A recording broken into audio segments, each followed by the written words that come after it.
Hello, welcome back. Today we're going to be doing Alphino's quest.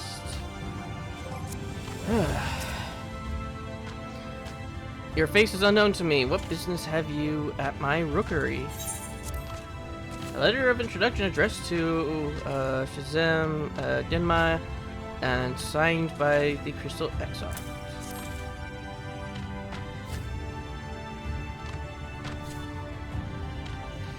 Signed by the Exarch, no less. Yes, I can provide you with an Amu for passage to Karshila. I will pick you out a friendly whelp.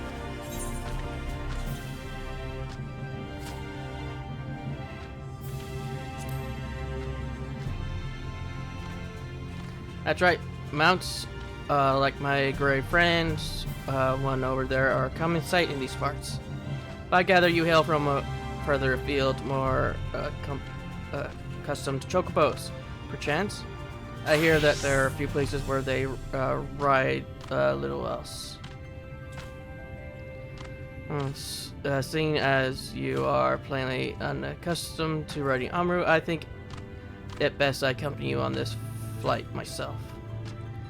Any Zune worthy of the name could do it, of course, but the Exarch sent you to me. Ensure you arrive safely is my responsibility. Gather your things and meet me at the Amaru launch. One of the junior tamers will tend to you while I ready the mounts.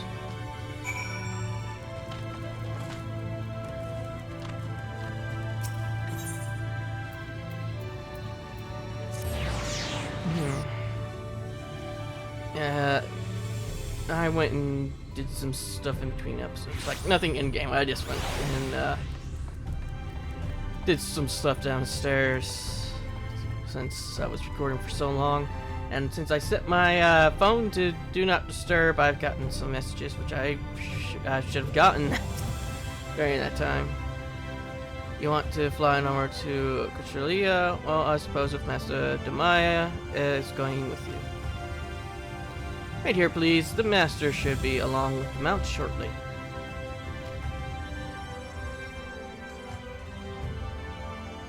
But at least I got to get some candy.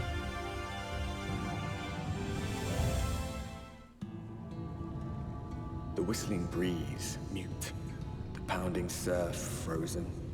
Time itself takes a breath.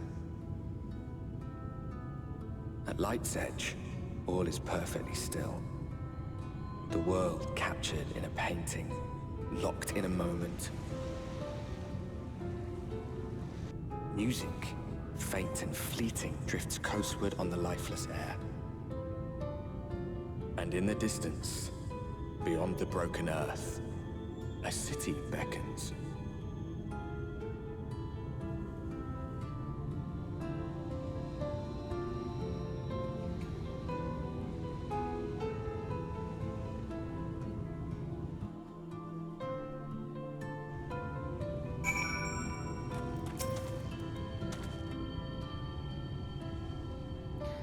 We arrived. This is Cracked Shell Beach on the eastern coast of Cassia.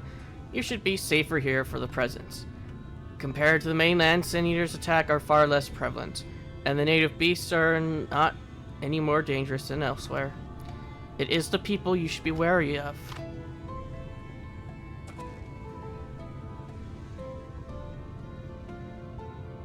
Spot you that city in the distance. That is Omor, the island's main settlement. It rivals the Crystorium in scale and was once an ally in our battle against the abominations. Yet, the Ulmans, elite, have fancied themselves the masters of what remains of our broken world. They have gone as far as to offer the leaders of other settlements their protection if we bend the knee. But to say their ideals are questionable would be putting it mildly. Crystorium is one many who resists their heavy-handed authority. And while we are not at war, our relations with Ulmor is strained at best. It may be wise to conceal your ties with the Exarch during your stay here, especially in the vicinity of the city.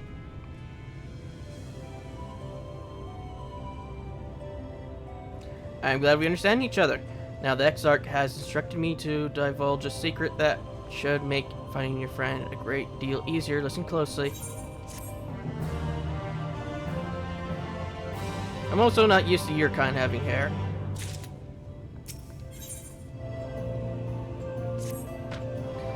If you head south along the coast, you will eventually come to a fisherman's shack. A friend of the Crucium lives there, a man who goes by the name of Ivor. Ivor keeps an eye on everything just that happens in Cruciola and will be able to point you in the right direction. Just hand him a sprig of thyme and we'll let him know you can be trusted. Here, should be enough. Find your friend, and I will stay here with the Armu until you're ready to return. I do have a question. I don't remember ever going to that little island over there. Do we ever actually go to that island? I do not remember. It has been actually over a year since I've done this now. Done this quest line, because I did all of Final Fantasy XIV in a month the first time I played. Well, the story. I'm still going over it on my own, like not the main story playthrough, but with different classes and getting their stories. Get to say their stories and stuff.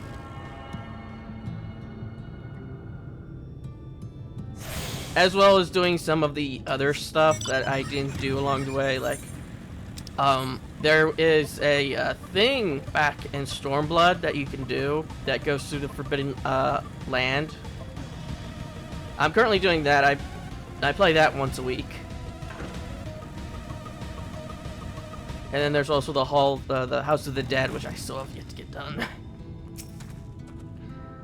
What you after? Fish, crab? I think I got an eel in a barrel somewhere. If you've got a taste for them. A fragrant herb commonly found growing along the floodplains of the source. Oh, I do love a bit of thyme. Chuck some in the pan and it's like a bloody festival of flavor. Now, what is it I can do for you?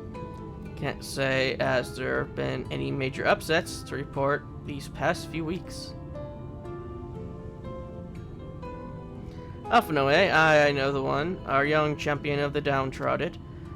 Elmore's richer than all of Nordvern put together. Was a different story for them as life outside the city. Most spend every waking moment just trying to stay alive. Which makes your friend decision to help others stand out all the more. I can hazard a guess as to where he is now. Get a message to him, but you'll need somewhere quiet to meet, away from prying eyes. Make for Still Tide. That's the fishing village just up the path there. You're looking for a right down excuse for a tavern the locals call the Leaky Keel. Right there, and I'll see that Alphino joined you. Yeah, I did the opposite of what I did in my personal playthrough. I went here first rather than going to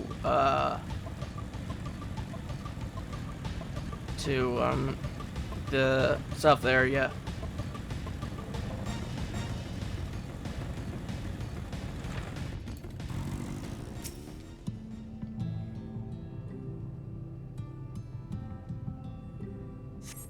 Going behind the door. This is your first time in a tavern. It's customary to buy a drink if you mean to loiter. What are you be having?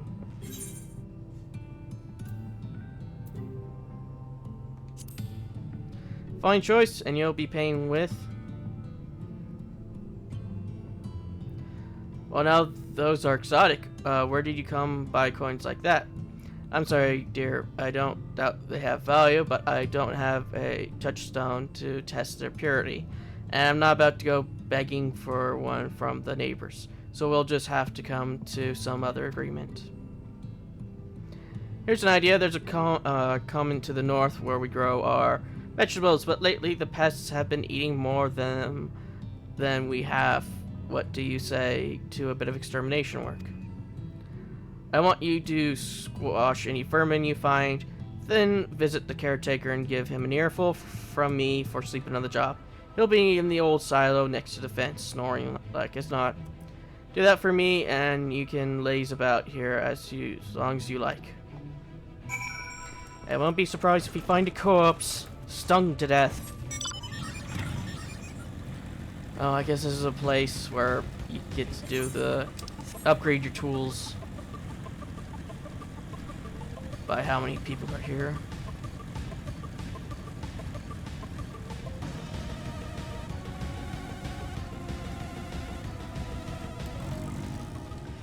I stopped at I think after the first upgrade because I never saw that was available at the time.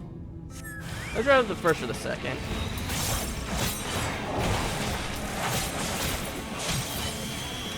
Because I'd rather level up your classes and learn more stories than be here getting all of the tools.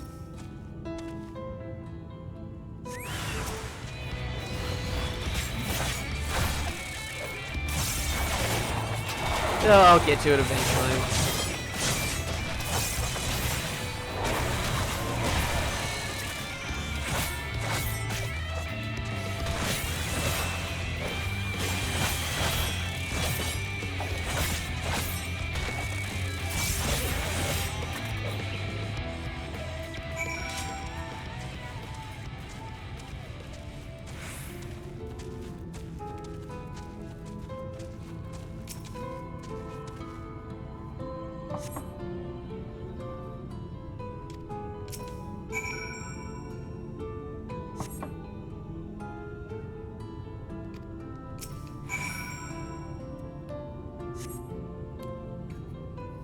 Door just suddenly opens.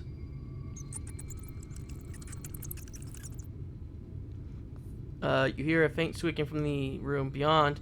Time to burst in and save the day, brave adventurer.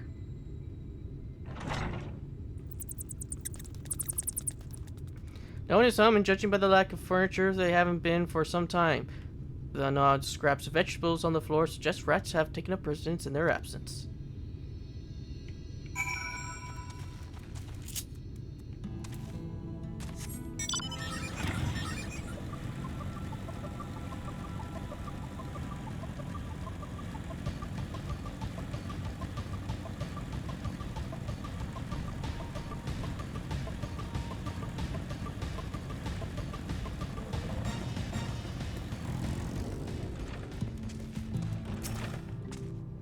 Welcome back, dear. Did you find the good for nothing Taker have to say for himself? Gone. Must have left to join the rest of the hopefuls.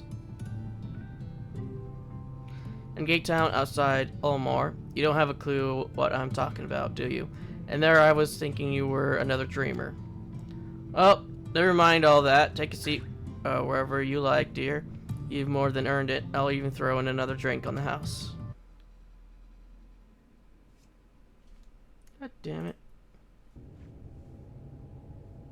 Hopefully that didn't mess with the recording.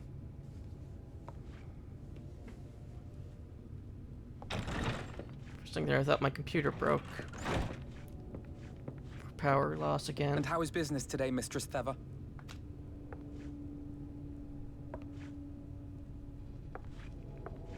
Oh, frenetic. Look, I have a new customer.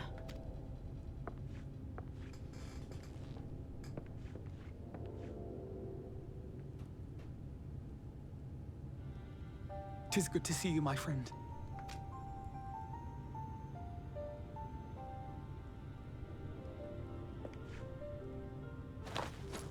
The barley seeds you wanted.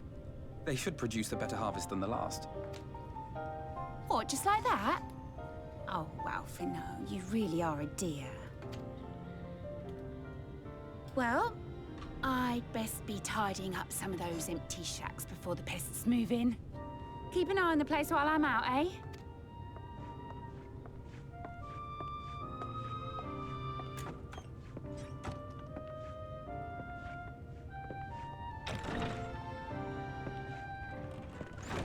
It seems an age since last we spoke. Not since the prisoner exchange in Doma. And Yotsu. It has been even longer for me, of course, if you count the days I've spent here. The time has only added to the relief I feel seeing you safe and well. He sounds different for some reason.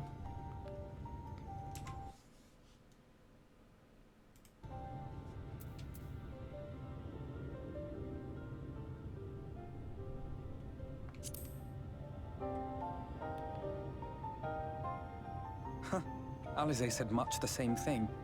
I don't think I've ever had such a scolding. But I believe an exchange of news is in order.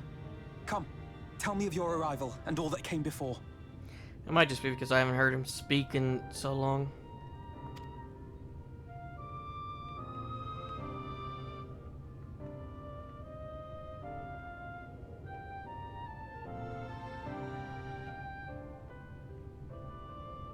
I see. Both the Exarch and Alize told me what they knew of events, but I had stubbornly clung on to the hope that all-out war might yet be avoidable. And poor Tataru. She must be sick with worry. We must endeavor to return as soon as we may. It would be nice to bring her good tidings for a change.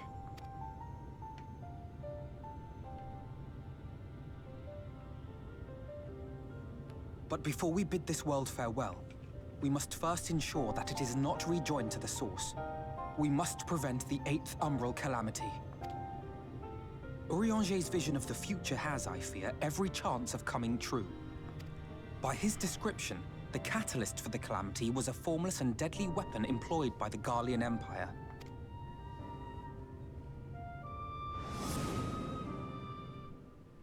Which can only mean one thing. Black Rose. Gaius was telling you the truth. When we were on the trail of the Ascians, we saw evidence that the gas was being manufactured once more. Gaius was adamant that the project had been scrapped. But so long as there are wars to be waged, there will always be those determined to win by any means. And thus simply destroying the existing stores of Black Rose would do little to alter fate's course.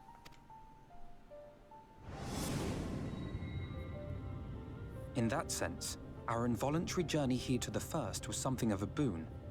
Together with the Exarch, we've developed a theory as to how we believe the rejoining will be set in motion. I'm sure Urianger himself will cover the subject in more detail. But I can tell you the process requires that both worlds, the Source and the First, be facing an existential threat. One being Sin Eaters, of course. They are a menace that I would dearly love to remove, and not just to avert a calamity. I may be a stranger to this world, but I will not stand idly by and let innocent people be slaughtered. That is what brought me to the gates of Yulmore. Ignoring its pretensions as a kind of capital city to what remains of the world, it is nonetheless a center of power and authority. If any solutions are to be found, I believe our search should begin there. What say you, old friend? Hungry for another adventure?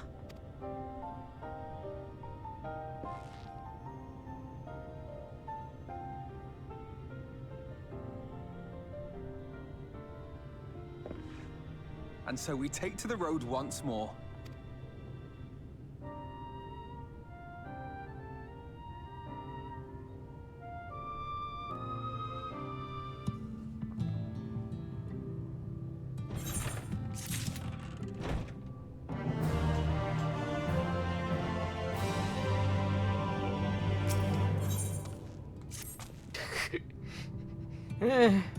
Assuming you have no objections, let's make our way directly to the city outskirts.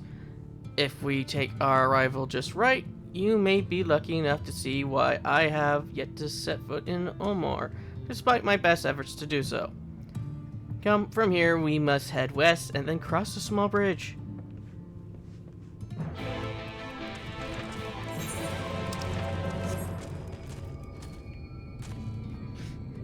Rathalos just flew by, I'm guessing. South. Yeah, this is gonna be the last episode I record this session.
Yeah, I would try to swim out to it, but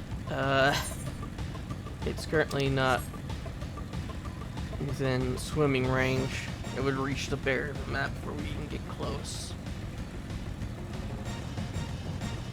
And again, for all I know, it probably has...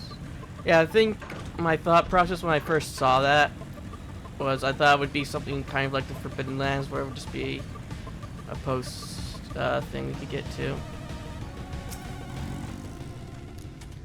Xur seems peaceful, does it not? Almost familiar. I had a similar impression of the Christorium. In this distant world, people are much the same. I think that whenever a calamity struck, the source of reflections such as this one, with all its culture and history, were being erased from existence. Oh no, get away from me. Over there. Quickly, someone's in trouble.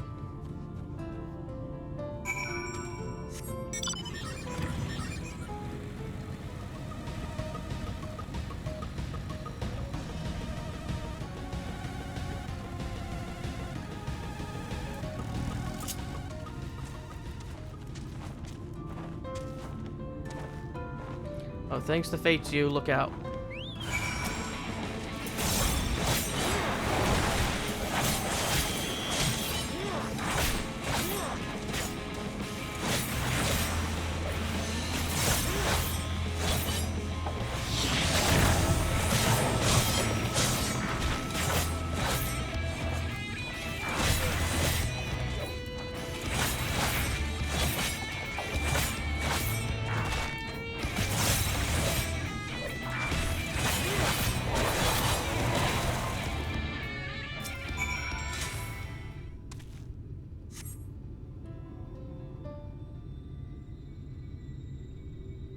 My poor heart, thank you, young sir.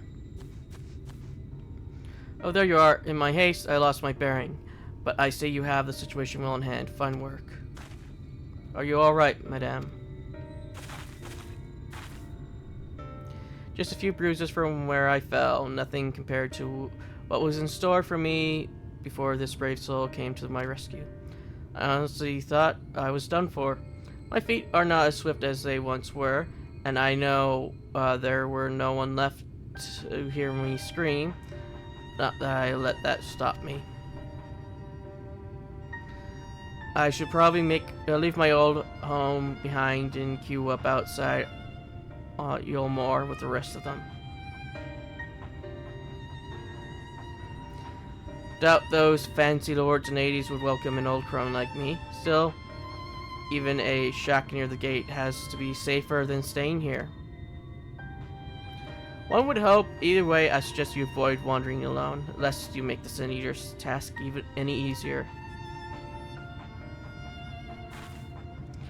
Thank you again. You saved my life. Now, I'm sure a strapping lad like you has little to fear, but I won't linger long in this place. There's not to be had but cobwebs and memories.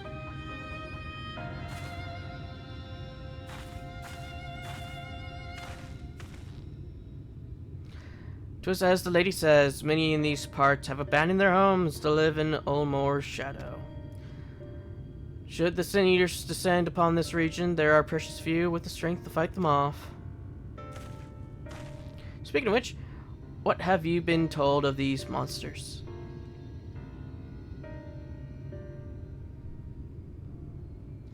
Yes, Alize would be well qualified to speak on the subject. Compared with Amarang,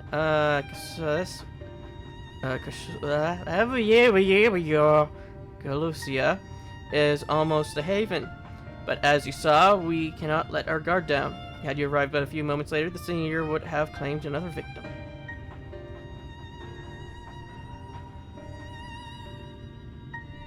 So we have won a small victory this time, at least. Now, shall we press on? We need to return to where the road forks and follow the path that leads west.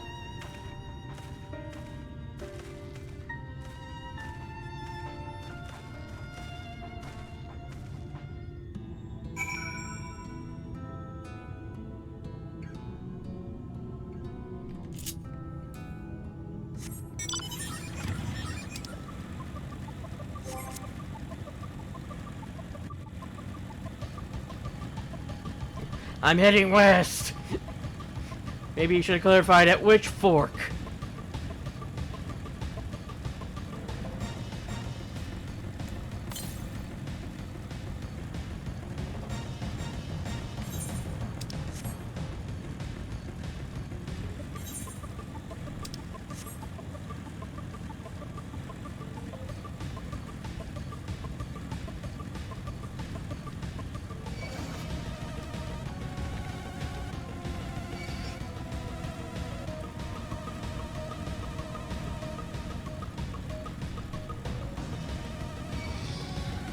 Ah, they'll be fine.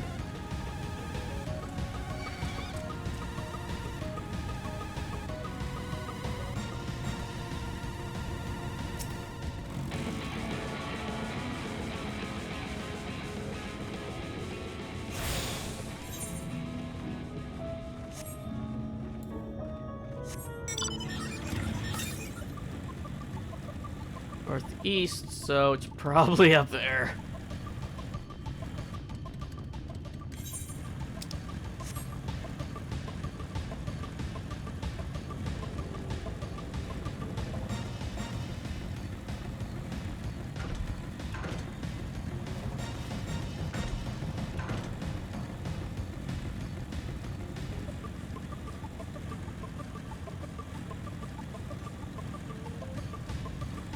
Oh dear.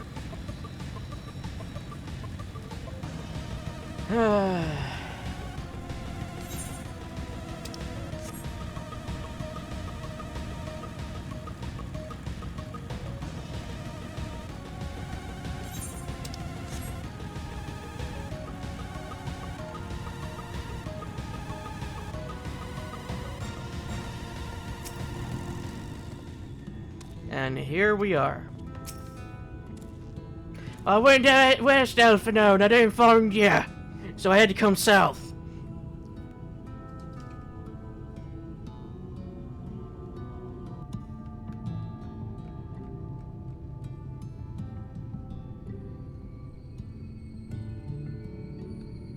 That gate up ahead is known as the Open Arms, and Yulmore itself lies beyond. This, meanwhile, is the aptly named Gate Town, the dwelling place of the many desperate souls who hope to be chosen to live in the city proper.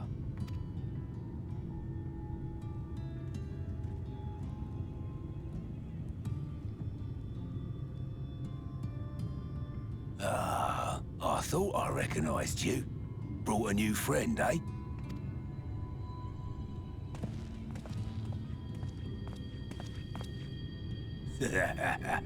I'll bet you got a trick or two up your sleeve. Maybe even 3. Care to show me? Wedge scythe in forehead.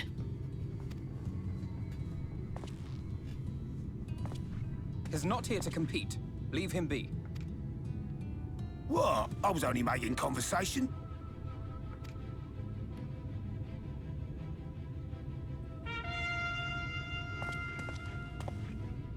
Ladies and gentlemen, your attention, please!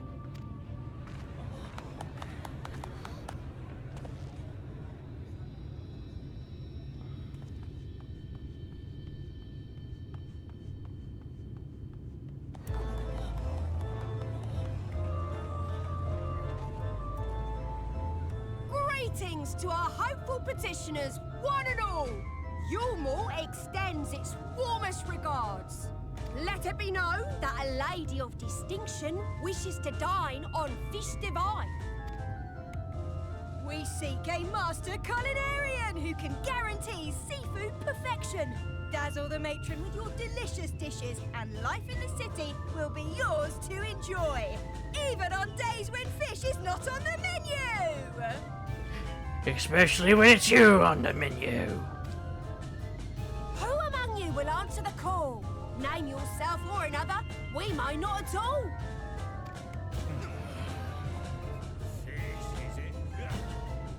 Was there anyone? What about that girl? Do you recall how I said Yulmore was a center of power and authority? Well, that is not the only reason for its fame. Is it because it's also a circus? It is also known as the City of Final Pleasures. The noble and the wealthy who survived the flood gathered here to live out the rest of their days in decadent abandon. A poor man could sooner pass through the Iron Needle than Yulmore's gates. The only way the common folk can enter this perverted paradise is if they fulfill the whim of one of the privileged. And so they are picked over like market produce.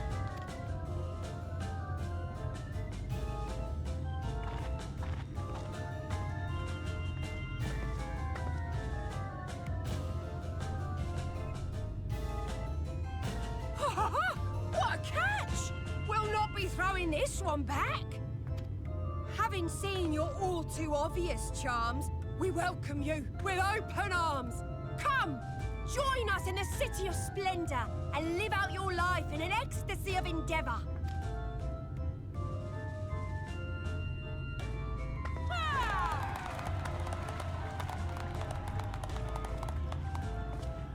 Oh, just look at those expectant faces. What could you possibly be waiting for? Well, well, what have we here?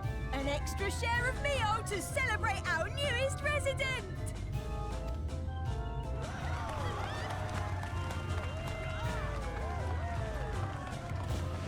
For you! Enjoy! Thank goodness. Over here! Meal is a foodstuff which Yulmore routinely doles out to the people of Gatetown, and apparently a staple for its citizens as well.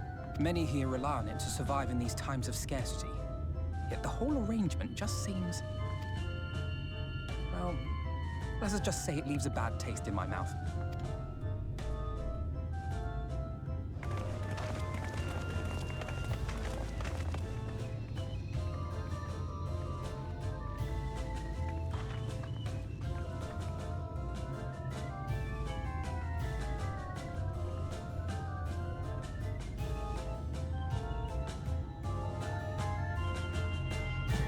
Don't worry, just a wandering farmer.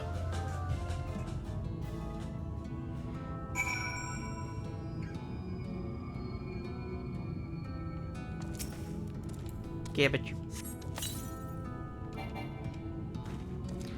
Now you understand why my attempts into the city has thus far come to naught. The dubious privilege of residency must be won via contest with ever-changing rules. They say this policy has been in place for the past 2 decades, ever since Ulmore's current ruler came into power.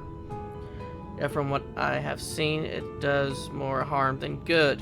Not only does it distract people from our shared struggle against the Sin Eaters, it robs them of their self-sufficiency. I have tried to propose ways that could improve their lot, but my words invariably falls on deaf ears. The attitude is so entrenched now, I worry that, well, mayhap you should take a turn around Gatetown and judge the situation for yourself. Edgar just switches back to Red Mage, just sets the place on fire. Problem solved.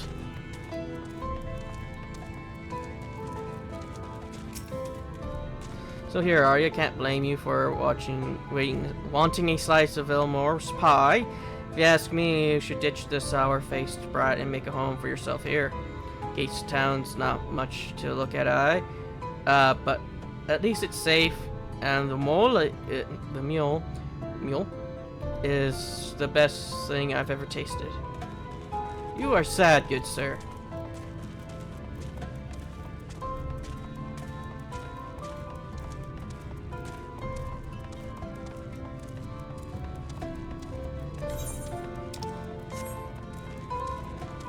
I wonder if there's just people here in RP servers just sitting around and doing... I don't know. I'm not one for RPing and stuff. Well, unless it's like a tabletop game. A large pop bubbles over the flame. Pale chunks, mule, you realize, float in the otherwise plain broth. That probably tastes horrible.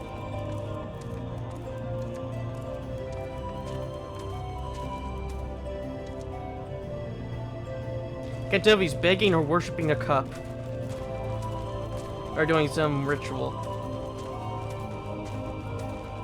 He wishes to summon! God, what's that archetype in Yu-Gi-Oh? I can't remember.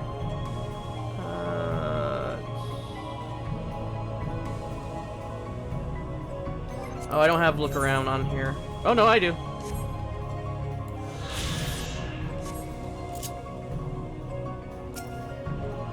Just look at it. Can you imagine a more beautiful city? Yeah. Every day I dream of the life that waits for me inside those walls. Oh, will they ever pick me? What walls? I guess they mean the tower itself walls, not the walls that's supposed to be surrounding the gate and everything. Because this is like, here's a gate, beyond it's just water. And it's a little island surrounded by wrecks.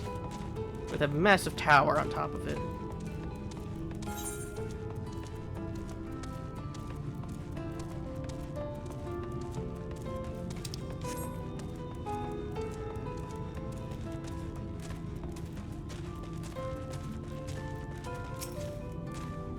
You've seen what Gate Town has to offer. These people can no longer fend for themselves. They become dependent on handout of meal and believe Ulmore is the answer to all their woes. Yet, no matter how I frame my encouragement, they seem unwilling, nay, unable to conceive of any other way of life.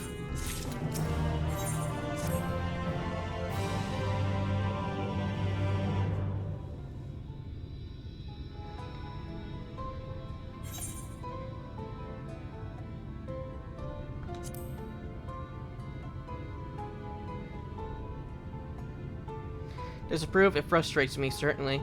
That is only part of it, though. The whole situation makes me uneasy. Not that it matters, however unjust the system seems to me. If these people claim to be content with their lot, it is hardly my place to criticize their choices. But take that elderly lady you rescued. Does it not seem that those who have chosen to forego Ulmer's largesse are doomed to suffer for their independence? In the end, they are but forced to seek refuge in Gear Town, and so hamlets and fields across the island are left empty and untended, hastening the region's descent into ruin. Nay, I am not convinced that Ulmore's generosity truly serves the best intent of Kshula's people. I am not so naive as to think there is some miraculous solution to all of this, yet I cannot help but frown at the situation of hard-working villagers struggling to survive. Even at the chosen few rejoice as being plucked from poverty by the hand of a capricious noble. There has to be a better way. I will not know for sure, however, until I have taken those long delayed steps through Ulmer's gates. 'Tis fortunate that you arrived when you did. Edgar, I have been working on a scheme to Institute. I'm tired. Institute myself into the city. And if all goes to plan, it should soon come to fruition. There is a beast tribe who makes its home in the sea surrounding the islands. The Ondo, they are called, though you and I know them as Sahagin. For the most part, they keep to themselves and their ocean grottos and rarely have dealings with land dwellers. But Sataru took such great pains to impress upon me during our stay and gone. Business favors the bold, and so I reached out to them. I duly discovered that the Ondo are inordinately fond of land-grown produce, fresh fish in particular. I mean, fresh fruits, not fresh fish. Fresh fruits in particular. And when I offered to procure such goods for them, they promised to pay me in pearls. Ah, so you got plenty of oranges for them. An attractive business venture for any prospective investor.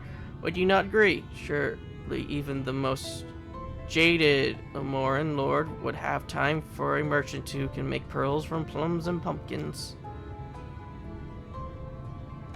Yes, I've come a long way since my days of buying samurai swords without first negotiating a price.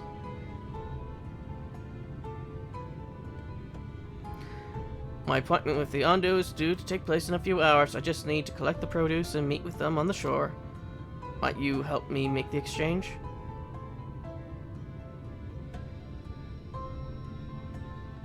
Excellent. I should be glad of your company. First things first, then. We must pay a visit to Moshomo, my supplier and right. It is just to the northwest of here.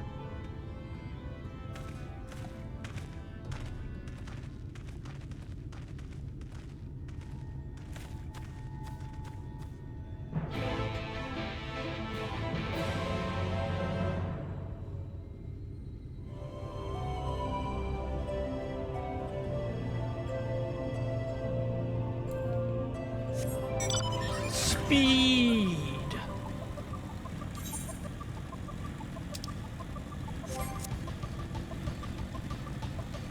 Maybe when I get to Alchemist eventually, I'll see if there's actually a potion of speed that makes your character physically faster. Or makes mounts faster.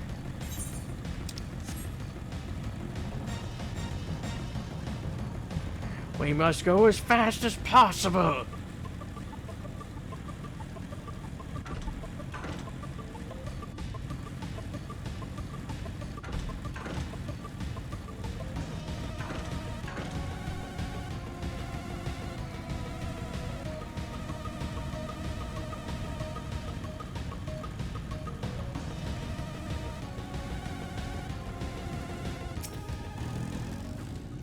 Is there something I can do for you, friend? Good day to you, Moshomo. This is my associate Edgar. We are here to collect the produce I purchased. I loaded your lackey up with the goods not long ago. My lackey? I know of no such person. Mr. Olad, short blue hair? No? He said he'd come on your behalf, and since he seemed to know all the details, I just assumed. Confounded, someone must have been eavesdropping on our conversation. If this charlatan was here not long ago, he cannot have gone far. We should split up and search the area. You find a vantage point on the south side of the town, and I shall take the west.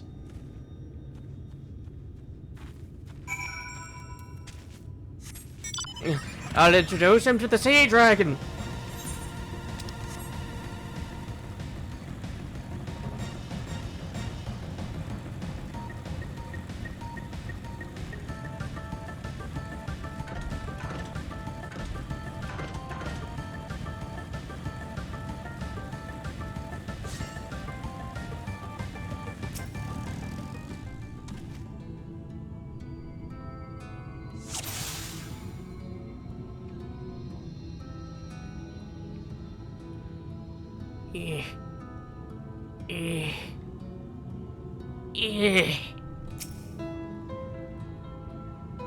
This creature is making no effort to avoid detection.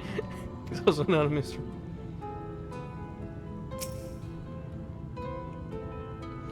We have located your quarry.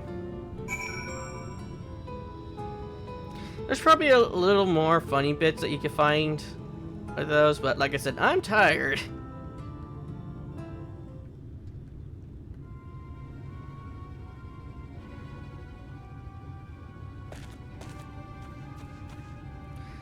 Edgar, any signs of him?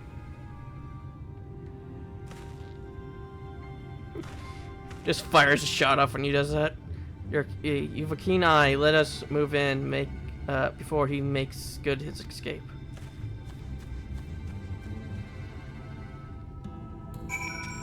While we're doing this, I do want to see. What aspect is this? Unexpected. Just fire a bolt of Just fire a bolt of magic. Aha! Cutscene. We are free and safe. There you are.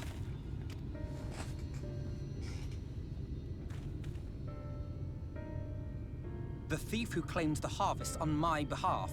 Hand it over. Well, forgive me. I have to get into the city.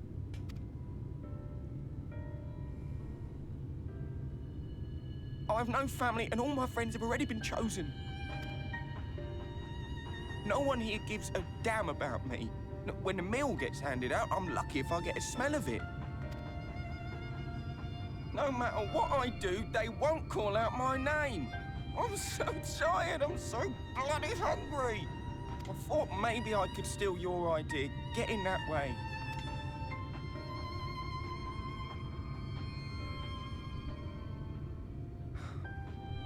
What is your name? Kai Shear. Tell me then, Kai Shear. Must it be Yulmore or nothing? Let me just check. There was something that popped up, and I just want to make sure the recording is still working. What of the Crystarium? They may not offer charity, but you would be fairly compensated for any work you did. No, it has to be Yulmore. That's where all my friends are. We made a promise that we'd live together in paradise.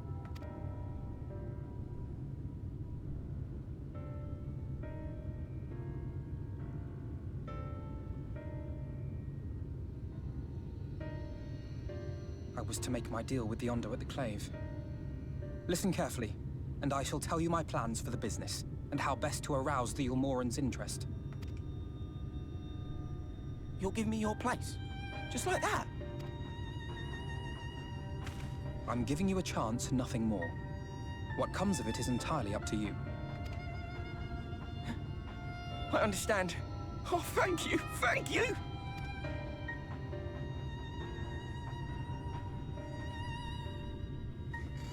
I'll just drag him underneath the water instead.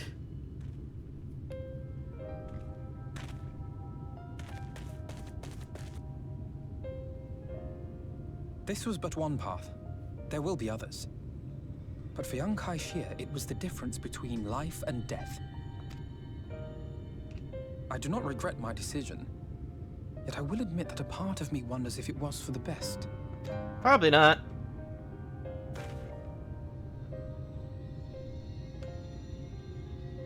We strive to bring swift salvation to this world, that countless lives might be saved, not least your own. Even if it came at the cost of one man, should I have forged on regardless?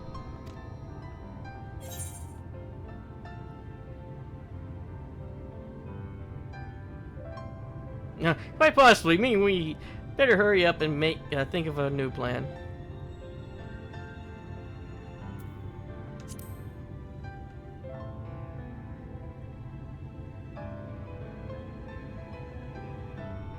Indeed. We will find another way. I promise you. Shall we return to Rite then?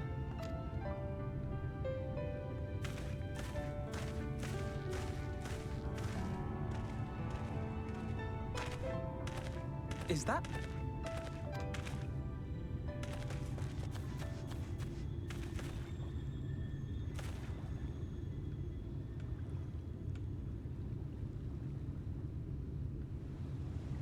I can't be sure, but I think someone's in trouble.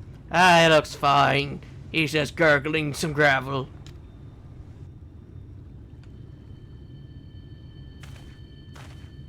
Come on, they may need our help.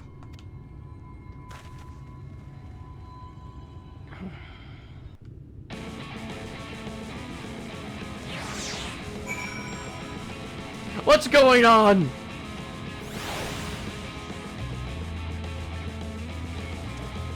Still.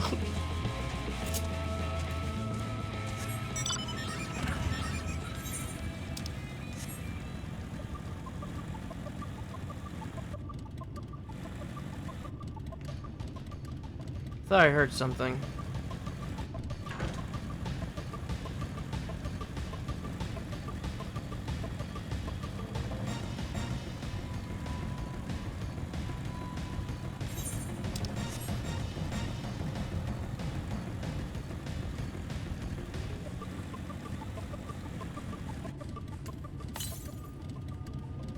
Southwest.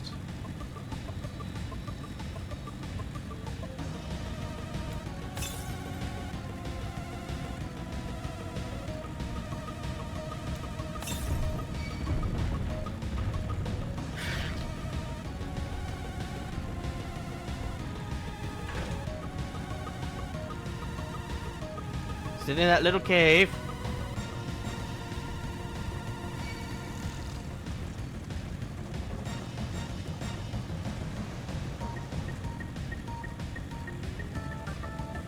Is there a quest that deals with this? Because I don't remember.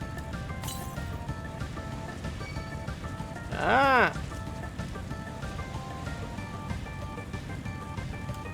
don't remember anything having to deal with this.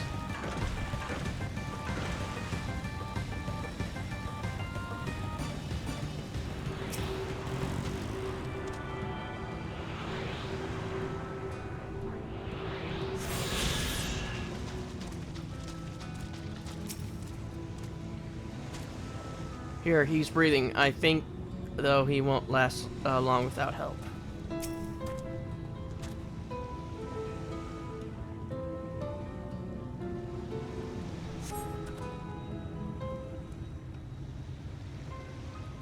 That should take care of the worst of his injuries. Mercy, mercy, I beg you.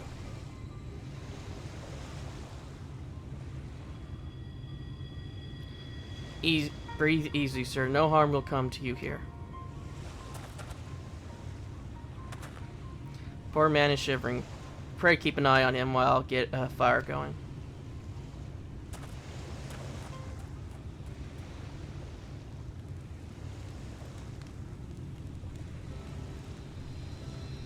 Thought for certain I was dead. How am I ever to repay this kindness? Settle for the tale behind your current predicament. Why don't you begin by telling us your name? Crystal, I was invited into Ulmor to work as an artist. What's going on with Dr. Scythe? A wealthy couple took me in to paint pictures for them, but when my style proved contrary to their taste, they just as quickly turfed me out onto the street. I was left penniless and patronless, a grave sin in Lord Vothry's city. Within days, they had brought me before the man himself, and he asked me what I meant to do. Dejected as I was, I told him that I wished to leave. Little did I know how soon he would grant me my wish. They flung me over the balustrade into the goddamned ocean. From up there, how were you not dashed to pieces? Don't ask me, luck I suppose, though if you hadn't found me when you did, it would have had counted for much. Monstrous, and the citizens condone such barbaric punishment. Without a second thought, when Lord Vothry passed judgment, no one so much as blinks, let alone argues. In Ulmor, his word is law.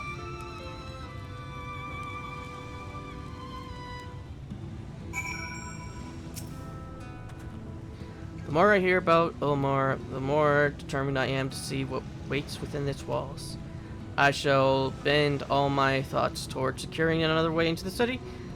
There must be something we can do. But first, we should convoy Tisserel to the shelter of the village. Fire or no fire, he needs to be out of this chilly coastal air. This way into the city.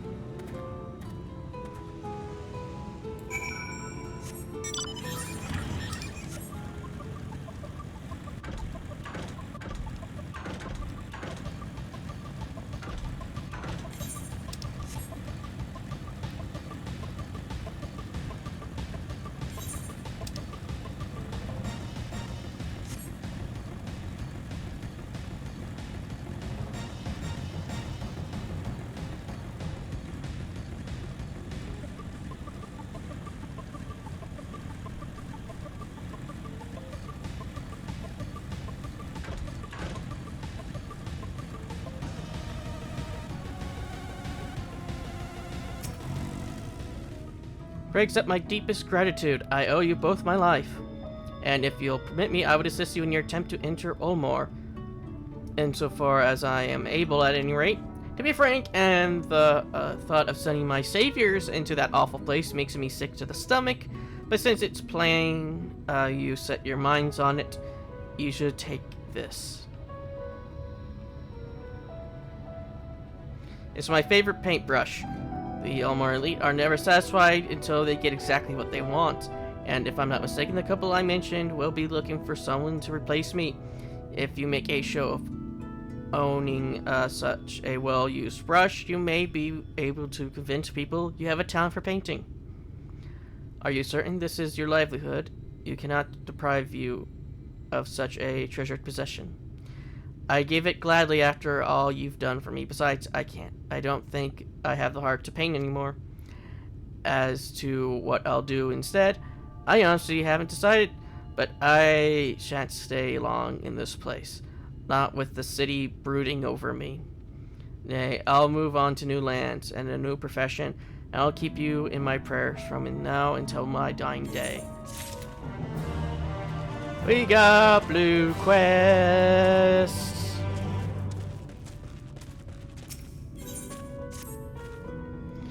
Oh, who are you? Forgive me, it's not often we see travelers en route with how dangerous it is hereabouts. I even worry for my husband taking the road down to the shipyard, and he's as strong as a Talos.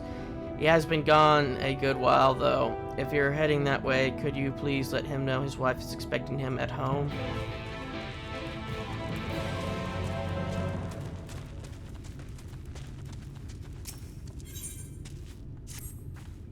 Excuse me, but you're the gentleman Alphino was traveling with, aren't you? I'm sorry, I didn't quite catch your name. Oh, Edgar, how lovely to meet you. My name is Elise, and I'm the acting village mayor.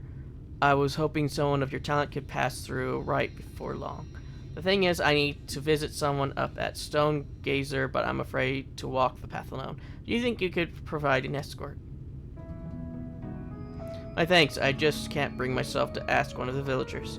You see, there was an incident a while back where a veteran band of hunters were badly mauled. Simply mentioning that it's unsafe to wander outside the village these days would be enough to bring back memories of that grisly scene, which is why it's been so difficult to even bring up the subject. But such does not change the fact that the roads are indeed dangerous. Pray meet me on the path to the north, and be prepared to fend off the wildlife. Cabbage.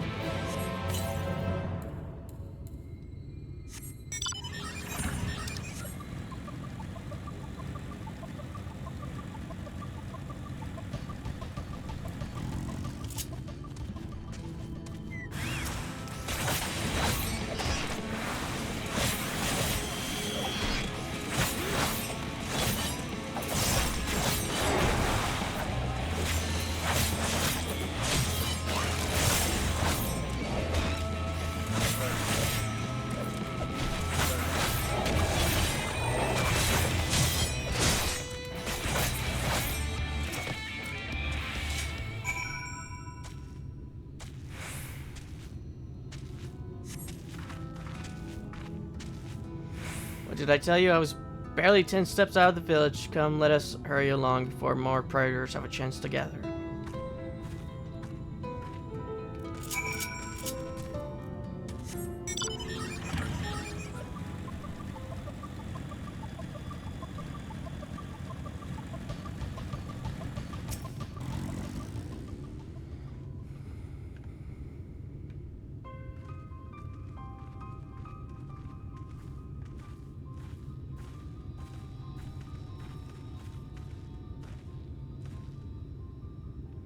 Thank you for the escort, Edgar. This is the gentleman I wish to speak with, so we needn't go any further. C'est la quoi?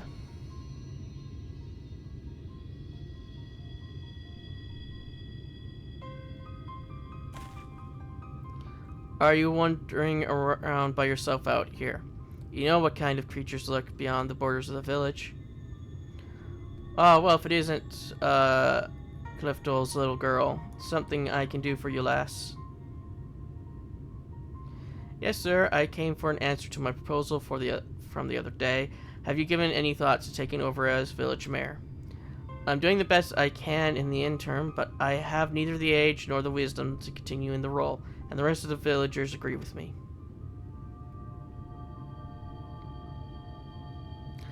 I'm fairly sure I told you nay once already. But seeing as you found a guard just so you could come and talk to me, mayhap I will consider the idea in exchange for a small task.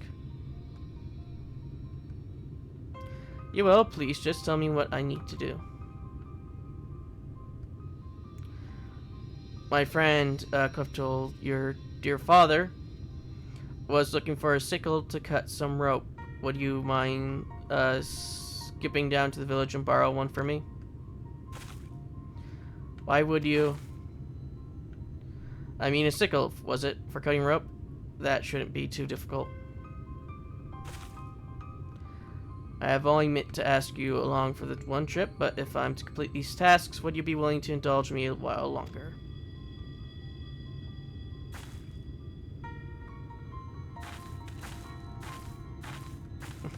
He needs rope to climb the spire.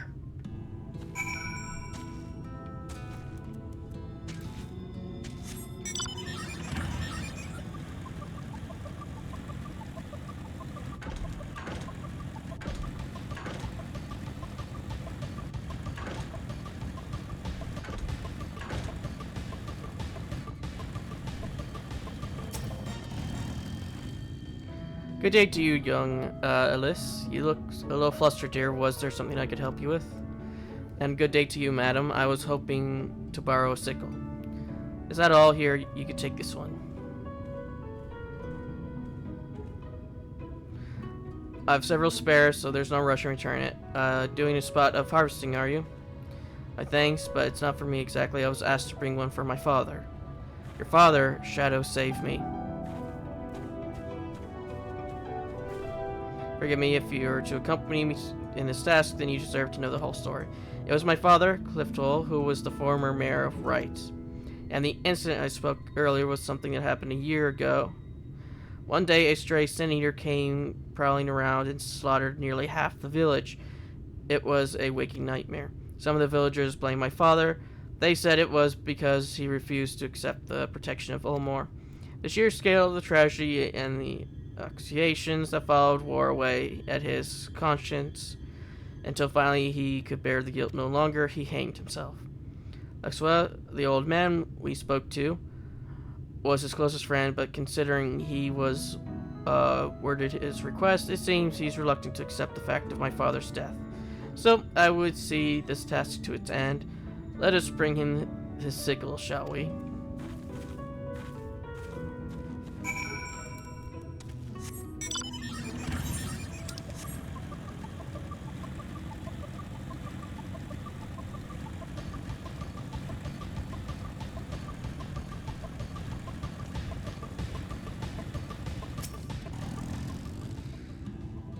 C'est la quoi?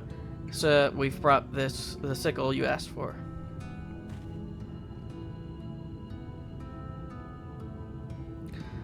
Oh, good. Old Clifton will be glad to see this. Oh, sir. Thank you for staying with me, Edgar. This might be harder than I expected.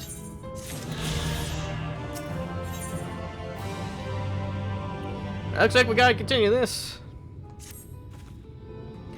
I'm grateful to have you with me, Edgar. Thank you again. So look, what, sir? I believe you had more tasks for me. So here are you. Yes, tasks. There's a Talos of mine that's taking far too long to make its return. Probably busy tussling with some dim-witted predator. Go and see how it fares and chase off anything slowing it down. But all the, you mean that Talos. Pray follow my lead, Edgar. We'll find the Talos in question to the southwest of here, and I have no doubt there'll be dim-witted predators aplenty for you to deal with.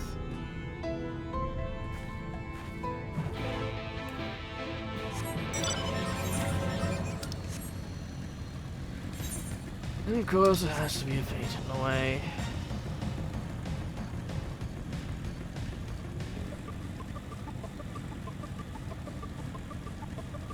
Just drive around them.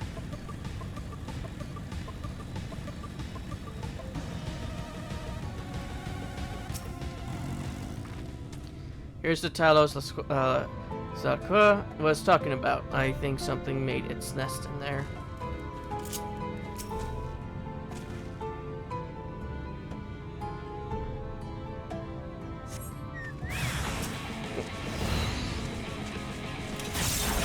Those don't look like squirrels.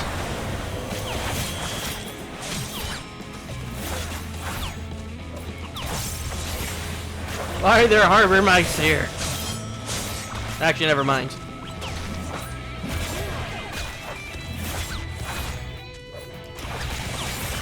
So why are they called squirrels? There are actual squirrel models in the game.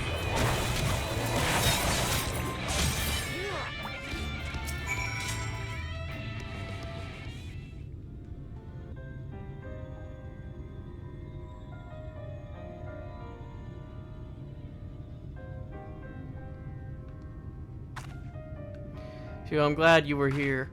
They must have burrowed in beneath the plates. I know, Salakua, the Talos was still moving, but as you can see, once upon a time there would be a line of these contraptions hauling materials down to the shipyard, step by pondering step, which incidentally is how the slow road supposedly earned its name. But after Daedalus Stoneworks closed down some 15 summers ago, there was no one left to make or maintain their creations. One by one, the Talos slowly fell into disrepair. This particular worker was damaged during the Stray Eater rampage, and it hasn't shifted an elm ever since. It was always Delaqua's favorite. Come, let us make our report.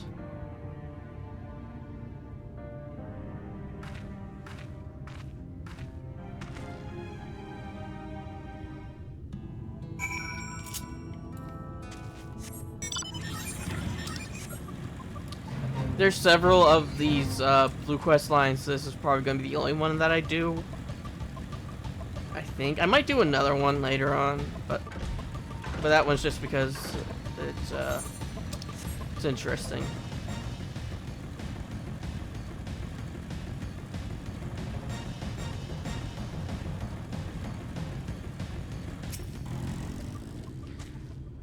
Selaqua, sir, Edgar has cleared away the pests who were bothering your Talos. It should be left alone for the time being. Excellent news, but I expect he'll need a good polishing when he returns. The most troublesome ones are always the most enduring, eh? Oh, sir. You've done me a fine service, thank you. Indeed, thank you, Edgar. I never could have fought such creatures myself, if I might impose upon you for the next task as well. Thank you again for staying. I honestly could not do this without you. Delacroix, sir, were there any more tasks you had for us? Just one last thing. I want you to gather some pretty flowers from the split hall as a garden as a gift for my darling wife. She went out for her usual walk, but has not yet deigned to come home.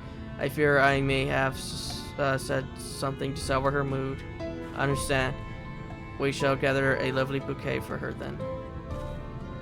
Gallagher, will you accompany me to the Cape for some flower picking?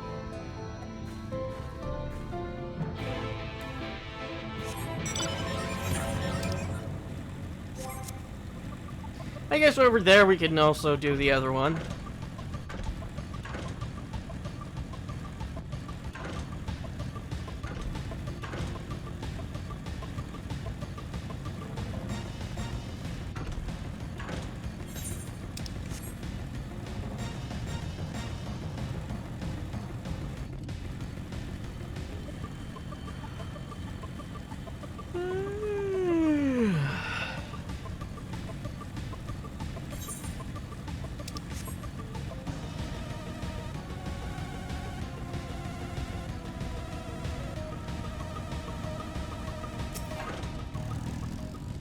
Something I could do for you, stranger.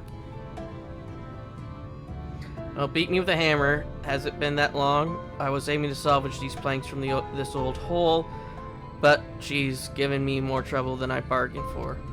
Bit of a waste to leave all this lumber laying around, but not much calls for seaworthy ships since the light ate up half the world. You understand? From what we've been told, it was most of the world.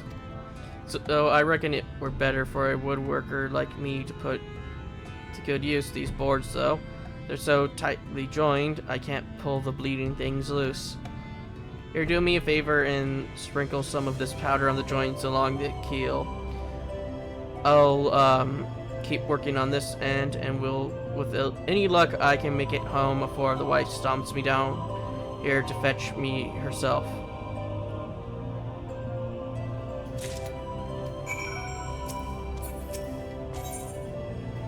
This jar holds the red tinted dust of a ground up fire crystal.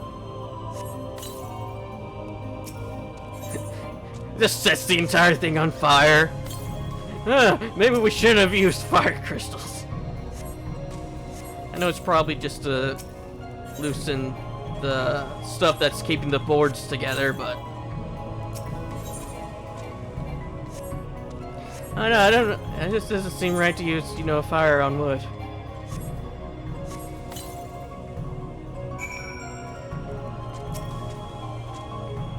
That should do the trick. Powdered fire crystal is just the thing for melting wood glue. Just pour on a little water, and this steam will take care of the rest. This ought to be a one-man job now, thanks to you. Oh, and if you could let Theonoise know I'll be done within the hour, then you'll have helped me out on 2 rough spots today. And that's what I kind of figured that was what the fire crystal was for, but I don't know if we should have applied the fire crystal first or second. Shouldn't we used water first? Oh well.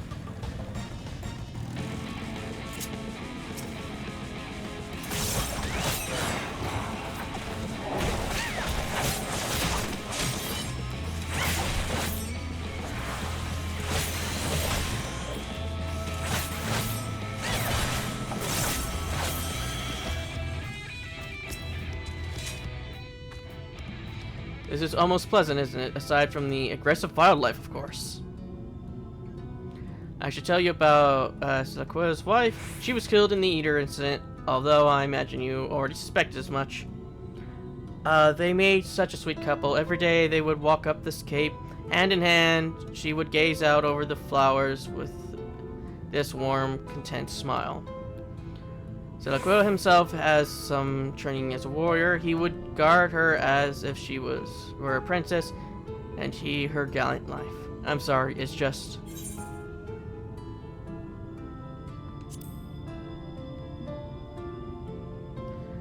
That they are, and simply having someone there to share the grief can be enough to carry us through another day. It has been but a year, and we are still suffering. Some seek to bury the misery beneath cheery faces, and others are yet trapped in the memories of the past. Delacroix, I fear, is one of the latter. But if a banquet of flowers is what it takes to help him work through his sadness, then I would pick every bloom from this cape. Will you give me a hand to find some of the prettier flowers? Pray think of it as a tribute to the deceased.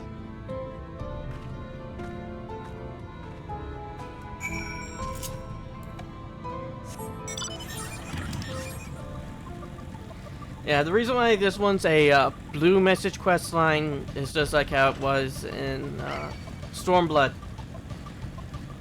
where the ones that are blue lead up to a quest line. They say it's a beast tribe quest line, but it's not a beast tribe that this one leads up to.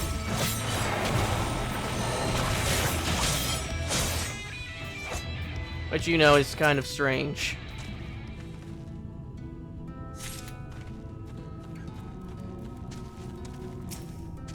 I think this is the only one that doesn't lead to a beast tribe out of all of them.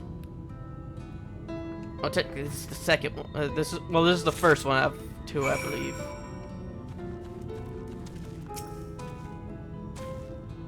Let's see what we have. A vibrant colored flower picked from the split hull. Yes, these are beautiful, thank you. Delacroix will be pleased. Let's take them back to Stone Gazer before they get crushed in some scuffle.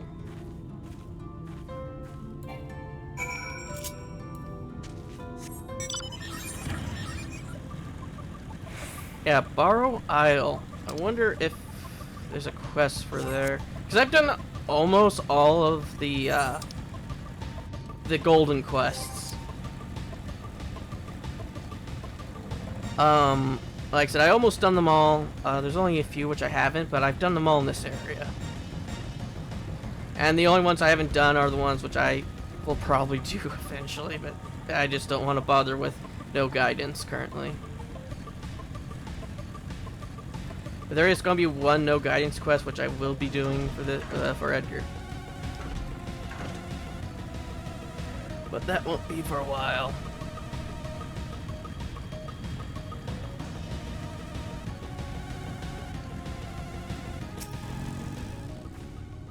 We made it, and the flowers are none the worse for wear.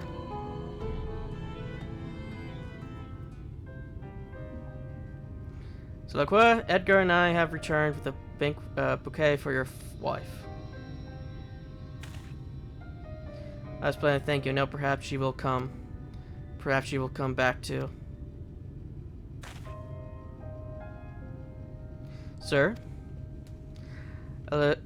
Alas, forgive me. I have asked such cruel things of you, and I must apologize to you as well, Edgar. My beloved wife, my dear neighbors, so many gone after it happened, despair became my only company. I could not even save my closest friend when his torment was plain for all to see. I can never forgive myself. So I embraced this delusion, thinking that maybe if I tried hard enough, if I truly believed they were still alive, that events of that day would fade away like the nightmare it was. But I succeeded only in hurting those around me. I understand why you did what you did, sir. Truly I do. You always were such a sweet child. I will place the flowers you brought on her grave, so she would have loved them. As for me assuming the role of mayor, I am sorry, but I cannot give you a decision just yet. Take as long as you need. In fact, I might need a little time to recover myself. Edgar, if you could give me a moment or two.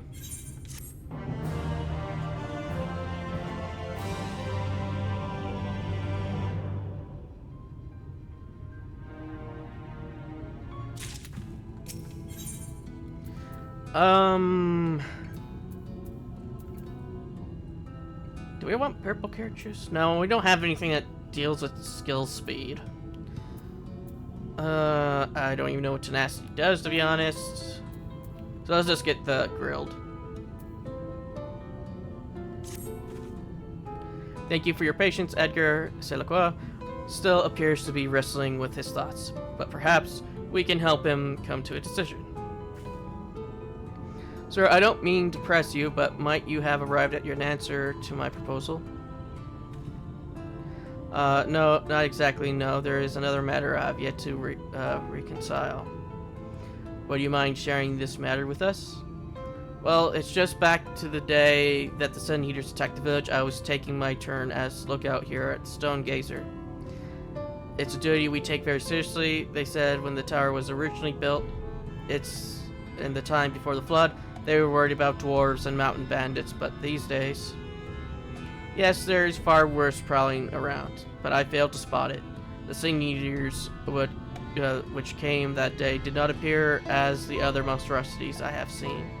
From a distance, it looked like a person.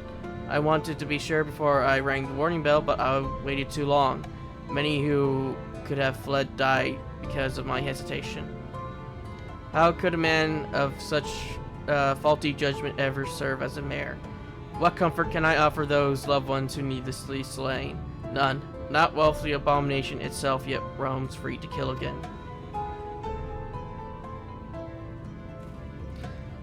You would take vengeance on our behalf, that is good, for we were powerless before its might. Should this eater shows its cursed face again, then I pray you are strong as you appear. I know nothing of the roads you have walked, or the battles you have fought, so I can but echo with Selacqua. He said, our prayers will be for your victory. Well, sir, we'll have Edgar's words. Take talk of vengeance aside. I do not believe the villagers, either living or dead, hold you responsible for the actions of that monster. And yet, I cannot fault you for wanting to remain distant. Pray forgive me for pestering you so. Nay, 'tis I who should beg forgiveness. Though you've lost as much as anyone, I left you to shoulder the burden of leadership alone. As well be well. You be back among us again. Come, let us return to the village. As I said, it's unsafe to linger out here for long. One last escort back to right, if you would.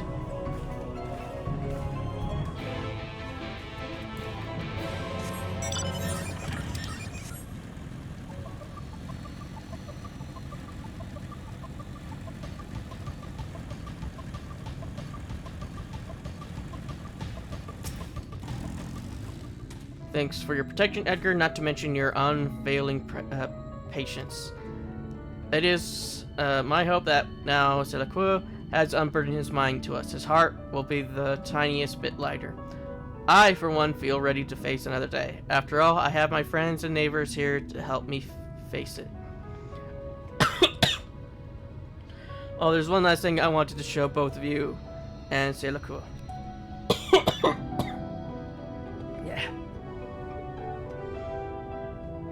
Oh, if you actually want to fight the Sun Eater that they're talking about, I do believe you can if you're a tank.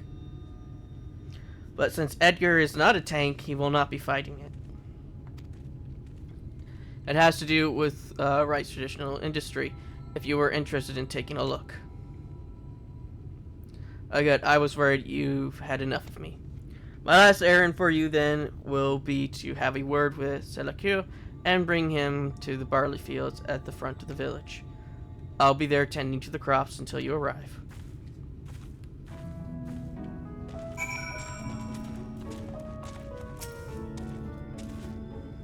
Oh, Edgar, I am grateful for your understanding, and the flowers you brought my wife would have very much approved of the selection. Now, was there something you wish to discuss with me? Oh, Euless wants me there as well, does she? We had best head over to the fields then.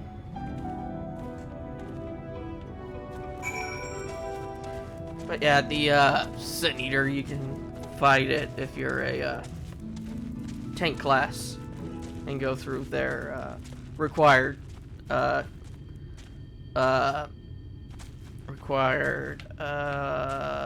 leveling and Shadowbringers.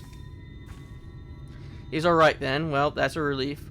Wright's had its share of troubles, and a wife does worry. What, he had you help strip planks the cheek of that man? Well, we're lucky his father taught him the trade at all, even if he uses those skills to take ships apart instead of building them. A woodworker puts food on the table, so I'm grateful to his family for keeping up their traditions. And I'm grateful to you for bringing me peace of mind. Please take this for your kindness.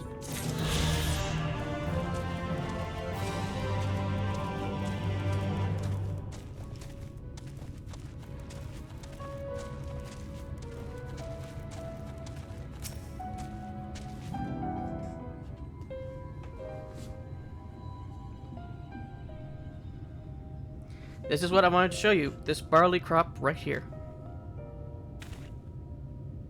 This was your father's plot, wasn't it? And you've been tending to it in his absence. Every day I wanted to see his plans come true.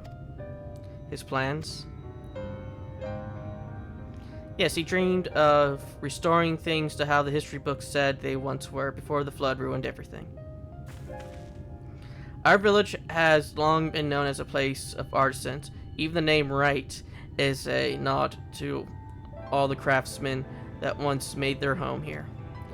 In years gone by, it said a line of Talos would stretch down the road, arms bearing lumber, and the shipyard would echo with the calls of shipwrights, hard at work. And when the day was done, they would gather here to share an ale in the village. My father, he hoped to brew the traditional Wright ale with the barley from this crop, to one day tap a barrel with his family and dear friends, and raise a toast to the future.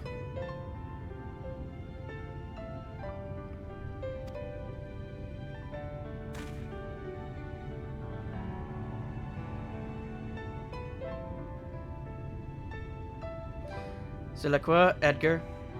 Will you raise a mug with me when that day comes? Of course I will.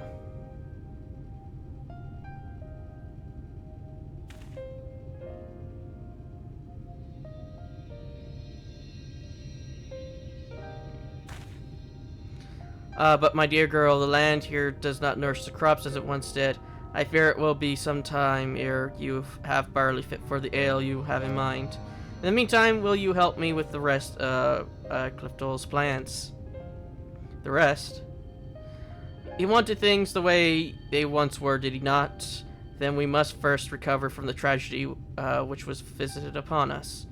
There's no simple solution, but I mean to do what I can to lead our community out of this mire of pain and grief.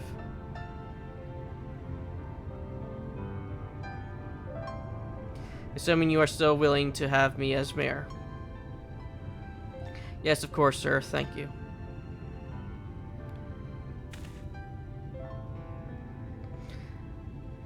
I was set to live out the rest of my life in denial, but you and Eliz has opened the eyes of this old fool to what needs to be done. For that, you have my thanks. Now I had best get to work. I have folks to talk to and plans to make. When you're finished here, Eliz, I should appreciate your assistance.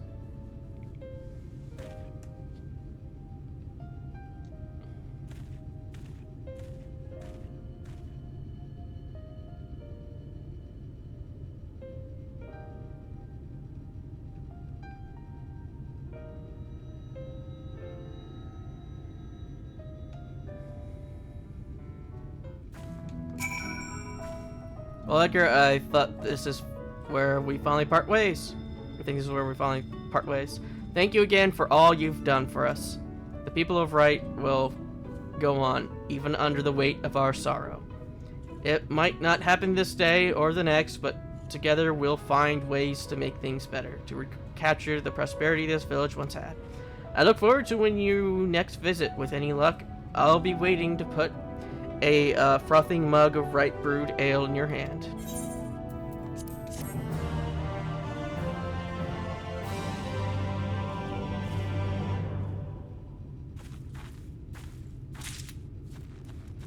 Yeah, I'm not going to be doing all of the class things with Edgar. If there's class things in 7.0, I'll do that with my character.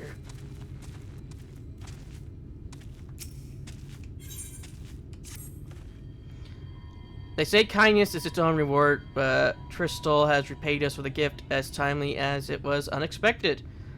We will, however, need to act upon his advice before another painter steps in to fill the vacancy. Thankfully, I do have some modest skills with a brush. Nothing approaching that of a true artist, of course, but enough to play the role, I would hope. As for you, well, if you don't mind taking a subordinate role, mayhap you can pose as in my assistant. Then it is settled. All we need to do now is return to Gate Town and await the next appearance of those vile jesters.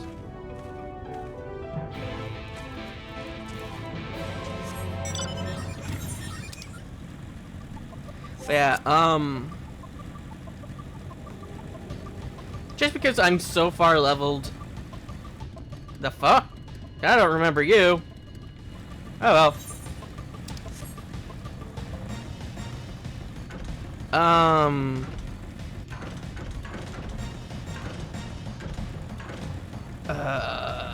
But yeah, they don't have their usual, like, leveling up your classes, which have their own, like, individual leveling up scheme. Instead, they have a general leveling up for which type of class you are. And this one, there's only 4. And the next expansion, there's 5. But yeah. Well, I mean for, like, combat. There's also ones for gathering and crafting as well.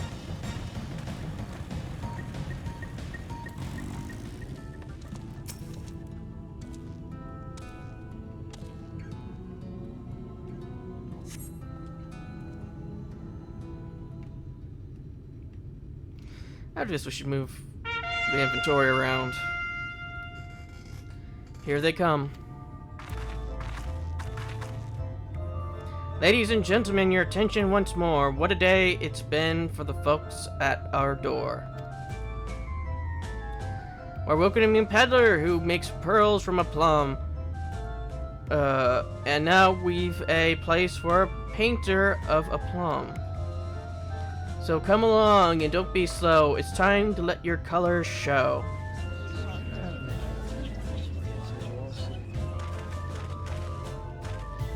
I can paint portraits at least. Landscapes and still alive are so rarely commissioned these days. Oh, I thought I spied some new faces in the crowd, but fortunate that you could feel at ease around an easel.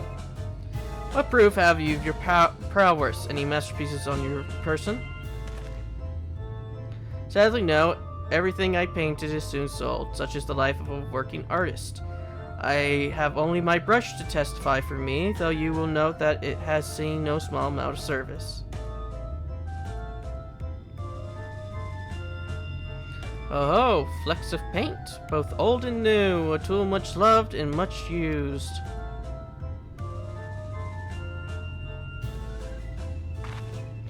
Not a prop to be conjured on the hop. Very well, come with us and we'll put those talents to test. And who's the hang-on? Well-wisher or parasite? Well, this is my assistant. He whose unfailing support allows my art to flourish. I will go with him or not at all. Parasite, then, we shall leave his fate in the hands of your new employer. It matters not a whit to us. And having filled our latest vacant spot, we retired to Ulmore's sweet embrace.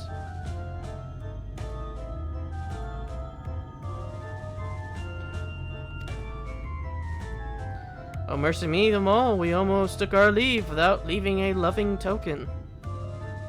And we must empty the sacks. Here we make our way back.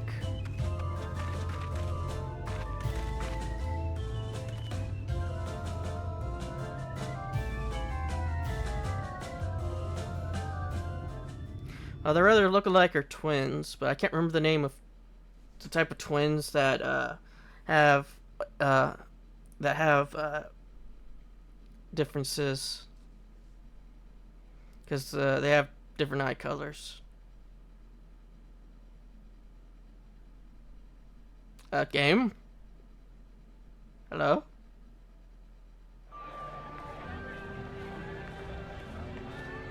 Redemption is beyond us.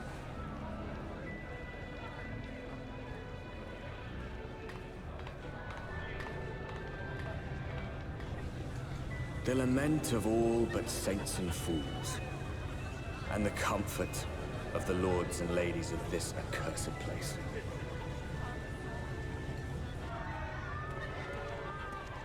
Once they held fast against the madness, only to embrace the coming cataclysm and delight in the end of days.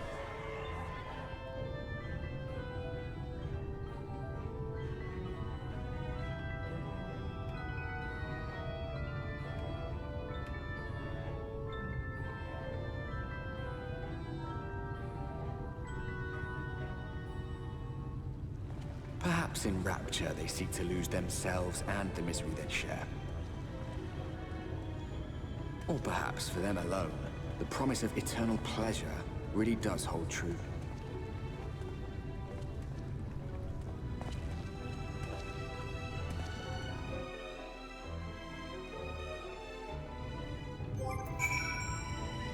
Okay, inventory. Doop, doop, doop, doop, and doop. Emler finally. Looks even grander from this angle, eh? Eh? I can't see shit, Captain! Welcome, welcome to the city of final pleasures. Feel free to weep at its magnificence. No, not even a single tear. Moving right along then. Our first step is to register you as a resident. You know, make it all nice and official. We'll smooth the way, so you'll need to put on a happy face, your happy faces, and head through the joyous hall. The Bureau of Immigration is the first room on the left of the passage. Declare your name and occupation in a nice, loud voice. The clerics will tell you where to go from there. Oh, and pay no mind to those folks to the side of the road. Much like the hopefuls in Gate Town, they haven't earned the right to enter the city proper.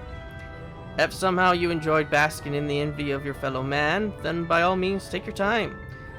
But why waste another moment? Go, enjoy this beginning of your new life in paradise.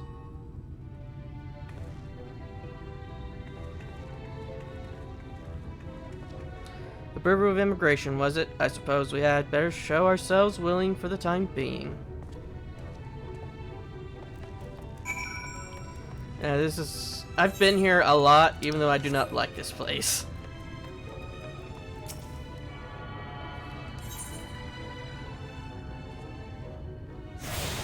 But let's go and attune ourselves to all the Aetheryte shards. Yeah. That seems about right.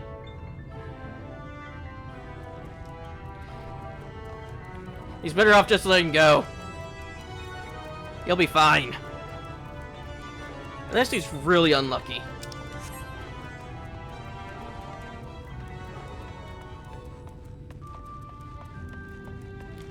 Oh, there's also a quest that leads to here.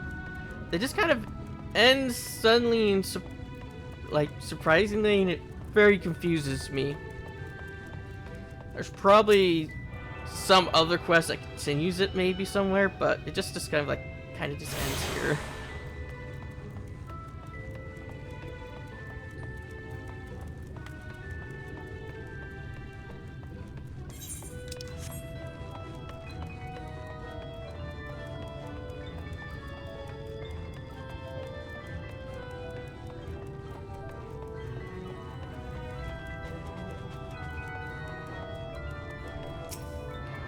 There we go. That's going to be all the Aetherites here in the derelict town.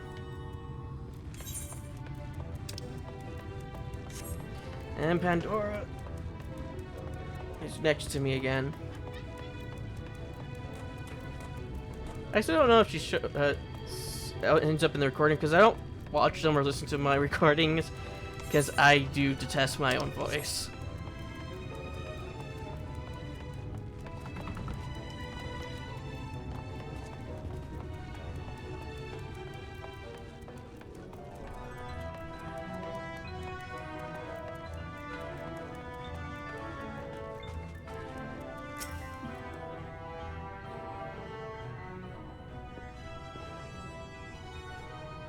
Welcome to Ulmore, fortunate friends. May I have your names? I am Alphino, an artist, and this is Edgar, my assistant. Ah yes, I was informed of your imminent arrival. We can forgo the usual interview and begin processing your registration papers forthwith. Now the citizens of Ulmore are divided into two classes, those that are free, who are blessed with the favor of Lord Varthri, and the bonded, who work in the employ of the free. You will be joining the ranks of the bonded. Your duties are to serve a patron in the capacity for which you were chosen. In your case, painting pretty pictures. Should your patron dismiss you for any reason, you must find another sponsor amongst the free or accept work as a general laborer. I see. And might you tell us something of the patron we are to serve? The two patrons, actually, Chai's Nuz and Dula Chai, a minstrel couple who most refer as the Chais.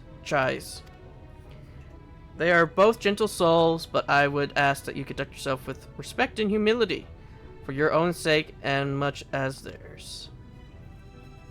Now a moment please, while I complete the relative paperwork.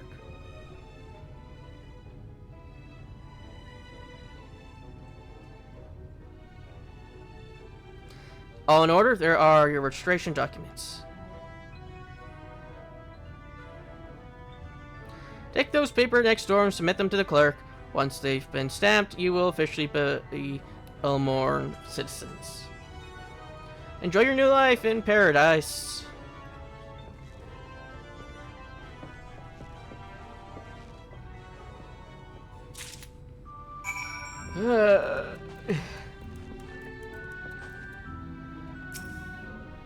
Welcome to the brewer registration. Papers, please. Accept documents required to register as a bonded citizen of Ulmore.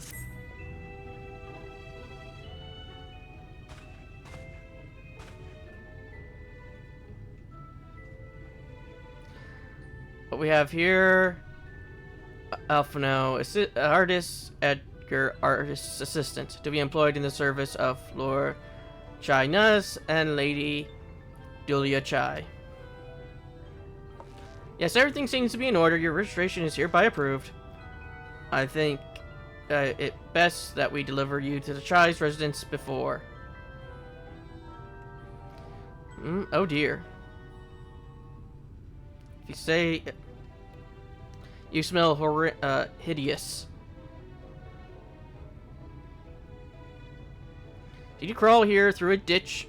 It's like an unholy miasma of dust and sweat and the musk of some unwashed beast. Suddenly she just sees, like, the aspiration of the avatar behind me. And well, behind Edgar. And then you just see me behind that.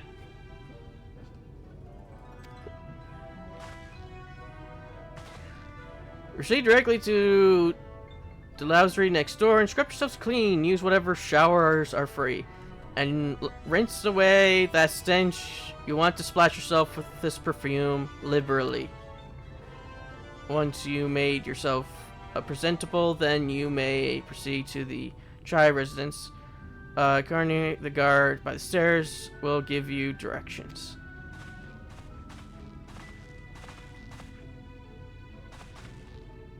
I didn't realize we were so aromatic. Actually, can't you even smell or taste or hear? I mean, currently you can hear, but can you even smell and taste is my question.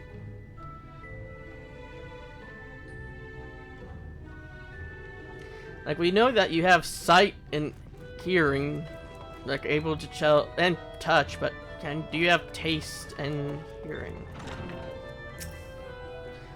We're to bathe in here then.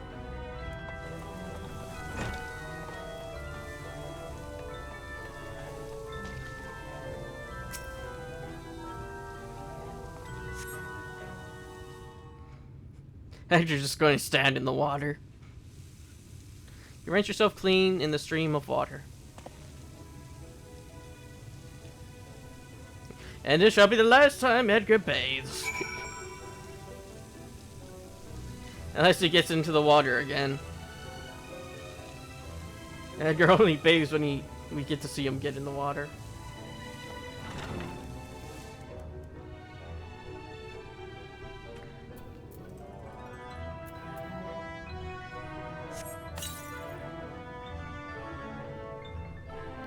You apply the perfume as directed, and the delicate scent of roses fill the air. Oh, you showered and dressed already, have you? He didn't even take off his clothes, to be honest. This is not, that is to say, it's rather exposed for one's absolution, does it not?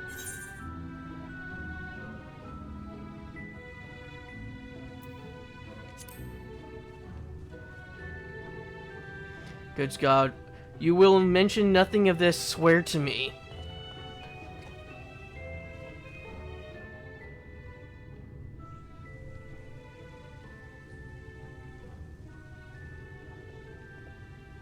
The door was open this entire time. Everybody saw everything. Oh, that was bracing. I believe the lingering smells of the road have been fully expunged. Shall we go and present ourselves to our new patrons then?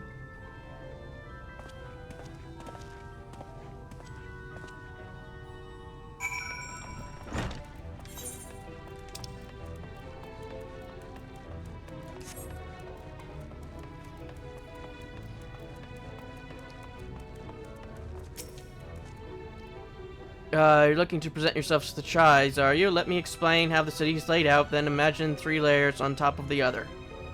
This layer has been called the buttress. Above us is the understory, where the military has its headquarters, and above that you got the canopy, which is where the free citizens of Ulmore spend their days. So if you want to find your new patrons, you need to keep climbing until you run out of stairs. Then look for the Grand Dame's parlor. They'll be in there like as not.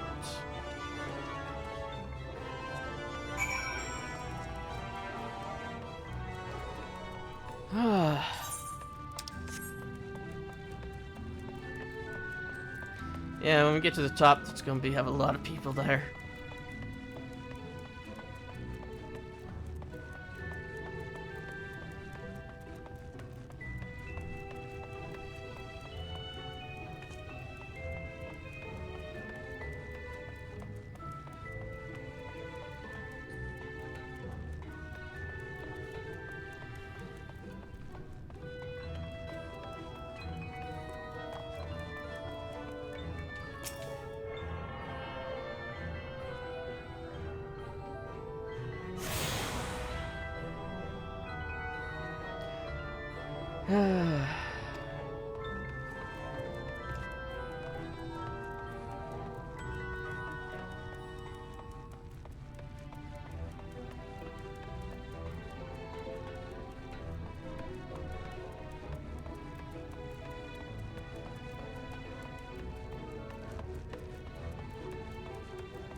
And I'm not going to even bother to the Aetheryte, because if you try, it will say that only those with permission are allowed to.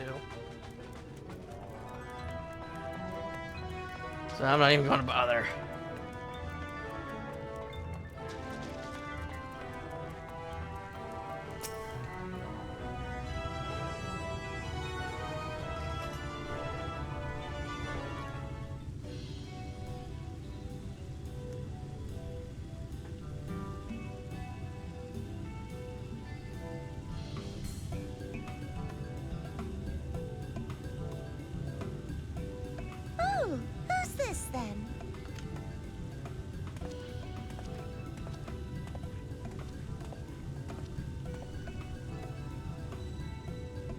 Lord and Lady Chai, pray forgive our intrusion.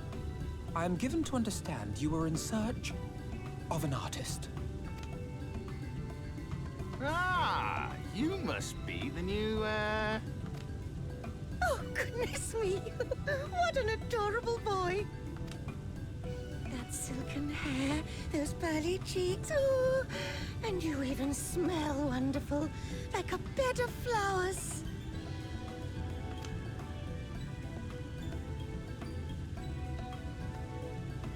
I approve of this one, dearest. I am positive he will paint us the most delightful pictures. Yes. Well, as long as he paints better than that talentless wretch we sent packing last week.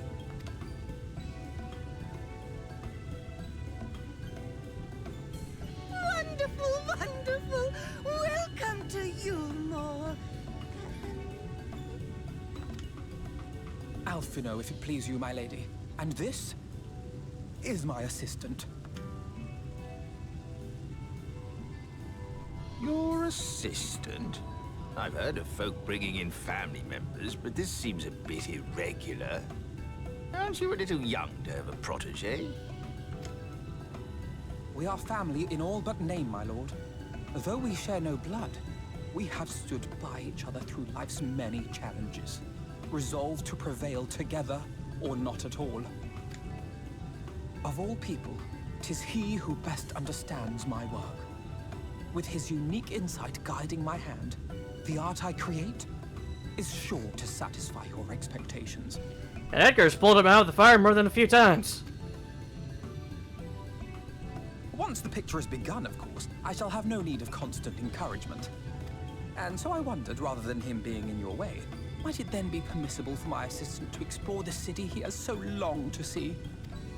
Out of gratitude for his priceless contribution to my art, I thought it only fair that I make this humble request on his behalf.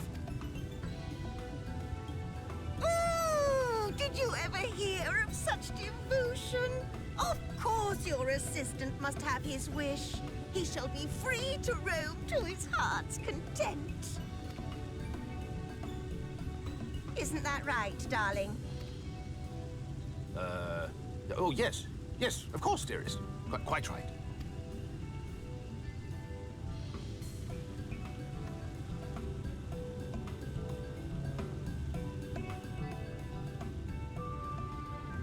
Interesting, we see in the cutscene a male fat minstrel. But I don't think there's actually is a fat male one. I think there's also only Dula's Chai's the only fat cat model in the game. Now that I think about it. Because her model does get used in another quest, but has a mask and everything to cover up the face.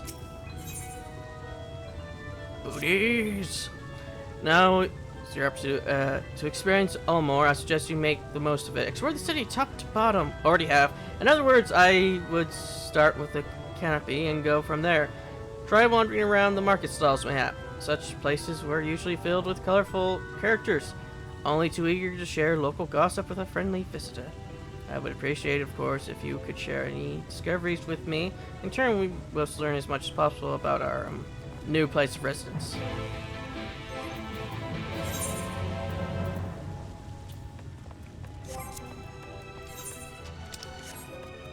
But yeah, like I said, I've been here plenty of times. Hello there, a fresh register, are we? You seem a little lost. It's lovely to make your acquaintance with him. Speaking of acquaintances, you wouldn't happen to run into my attendant on your wandering, would you? Big, strong lad, long hair, tied back. He was escorting me on a shopping errand when I realized I dropped my handkerchief, and now I've been waiting here all alone while he's been off searching for it. I'm not terribly fond of being alone. If you do see him, I would be obliged if you could pass on this mission, forget that silly handkerchief, and return to my side at once. If I remember where he is, I believe he's out here. Oh, nope, there are other fat cat Never mind. I think that is, like I said, the same model, just with a different colored coat and a hat on.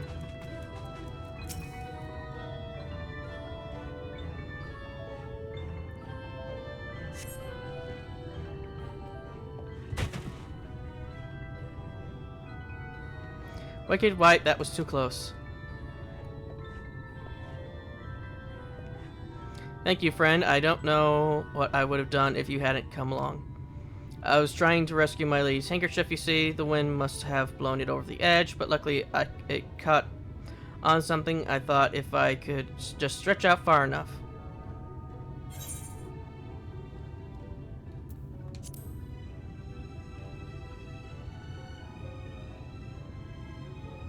She is my entire world. Without her, I am nothing.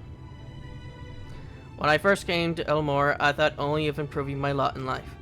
But there was so much more to this city than wealth and plenty. There is no war here, no conflict. The residents all treat each other with warmth and respect. My mistress has been ever so kind to me, and I can think of no other place in Corsia where I would possibly be happier. Sorry, I might have gone a bit carried away. I find it hard to stop when I start counting my blessings these days. Please, you should come and meet with me to meet my lady. Once she hears of your deeds, you'll be witness to her generosity firsthand. What? Lonely, you say? Curse my clumsy feet. I must return to her immediately. Wanna know what? I don't think... There's a lot of characters that have their own version in here. For example, Riona as Moen. So I wonder if there's a Manderville equivalent in this world. My tenant told me everything. I'm so very grateful you were able to offer your assistance.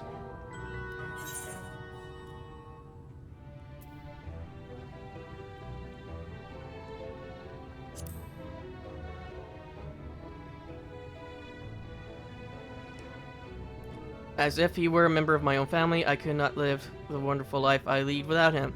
We free citizens of the bonded our unending gratitude. Mayhap in another society or different standings would breed prejudice or resentment, but in Ullamore a most glorious measure is in place to avert such unpleasantness. Part of that measure requires that the free surrender their fortunes. Upon resignation, all of our property, financial, intellectual, or otherwise, is given over to the city. In exchange, we are provided with ample funds and accommodations to live a life of pampered luxury. Being liberated from the concerns of earning coin has an almost miraculous effect on people's outlook. There are no rivals to compete against, only fellow residents with whom to enjoy our tranquil existence. Now, if you excuse me, I must see what the market has to offer as a reward for the return of my handkerchief. Oh, I've not forgotten, of course, your courageous messenger turned rescuer.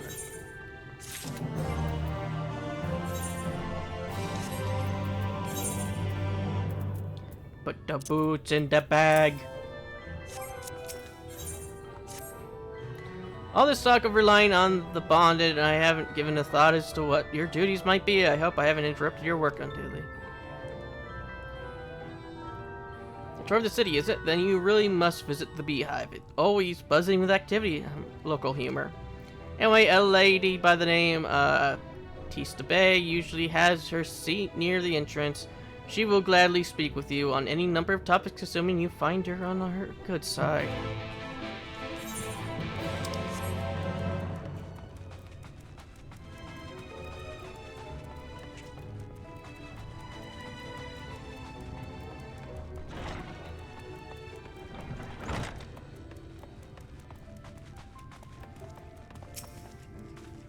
Welcome to the Beehive, my little drone, seeking the sting of excitement to liven up your day. I can tell at a glance when folk are new to our happy colony. It's the nervous fluttering you see always gives them away. why don't we play some cards and sit at your ease? A game of quick high or low. It's simply a matter of guessing who has the bigger hand. If you win, I grant you a single favor within reason, of course. Interested? Ready for a game of high or low, then? It's a guessing game where you must decide the total of 3 cards is higher or lower than the total of your opponent's card. I've only done this once! 3 cards for you, 3 cards for me. You flip one of yours, and I flip two of mine.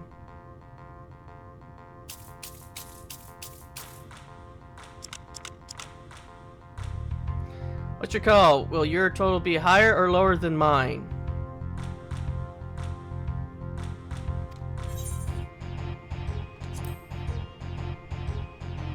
You're going with high then? Let's see what we've got. My cards are up to 16 and yours have a total of 23. Yeah. Congratulations, your guess was right. Usually I concede defeat at this point, but what do you say to a rematch? One more win and I'll talk about that favor.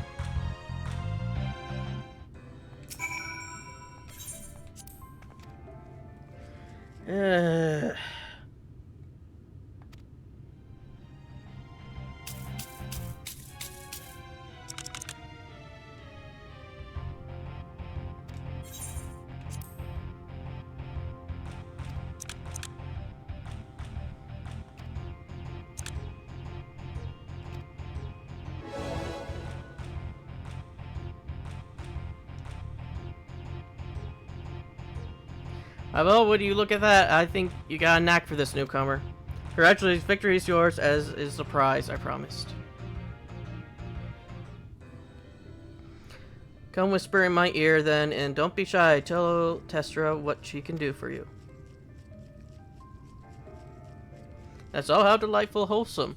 But if knowledge is what you want, then that is what you shall have.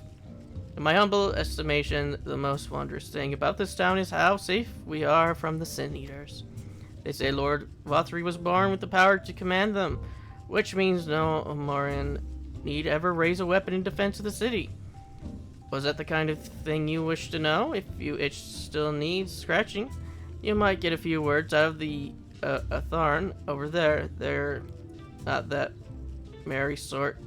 Likes more than the sound of his own voice.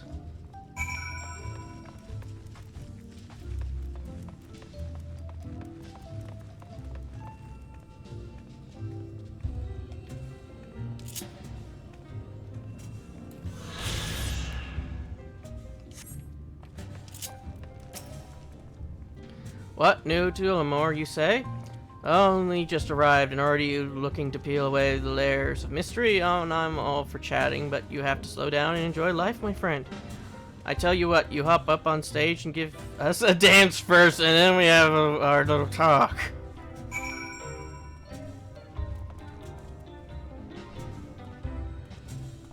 Fucking hate this.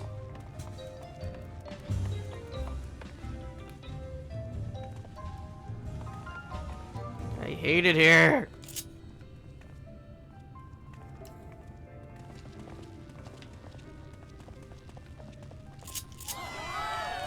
That's the way, dance like there's no tomorrow. Now that that was a show, you're welcome to clamber up on stage anytime you like. So what was your wanted to ask? Oh yes, something about our fair city. Well, I can tell you it wasn't always so peaceful as it is today. The Emelian army may be the very essence of military might, but when our forces saw grievous losses in the war against the Sin Eaters, things changed for us about around 20 years ago now, when the old ruler's son came to power. He got this way with the Sin Eaters, you see, turned some docile as house cats. I won't be exaggerating to say they became something of an ally to Elmore, no longer an enemy to be feared. And yet, elsewhere, there's still fools who insist on fighting their losing battles. Puh. A toast to Lord Vothri. You have gained a preliminary sense of the city. The Chais and Alphino will be expecting your return. Like I said, I hate this place.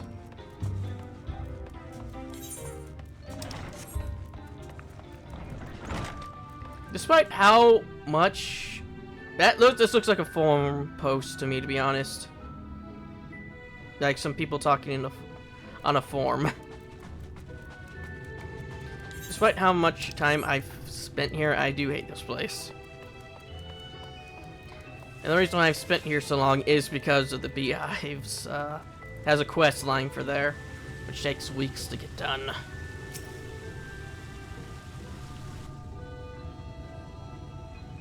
Oh, you returned from your jaunt around the city so soon. You didn't have hurried back young enough now as yet to put brush to canvas. One cannot rush good art, I'm told, or good artists, apparently. Ah, finally.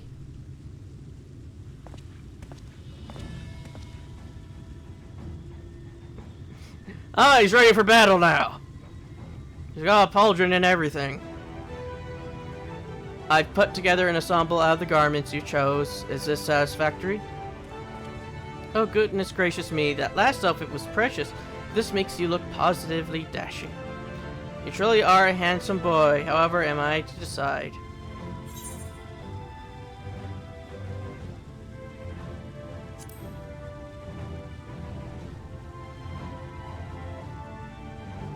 Exactly, the lad is an artist, dearest, not a dress-up doll. It's about time we set him to work for the reason we called him here. Must we? I do love a good painting, but I thought since we were enjoying ourselves so thoroughly. Well, that is to say, as long as you. Just make sure you give the lad time to prepare. We know who'll be upset if he's not ready to paint at a moment's notice. Whatever you say, darling. So, shall we pick out some jewelry next?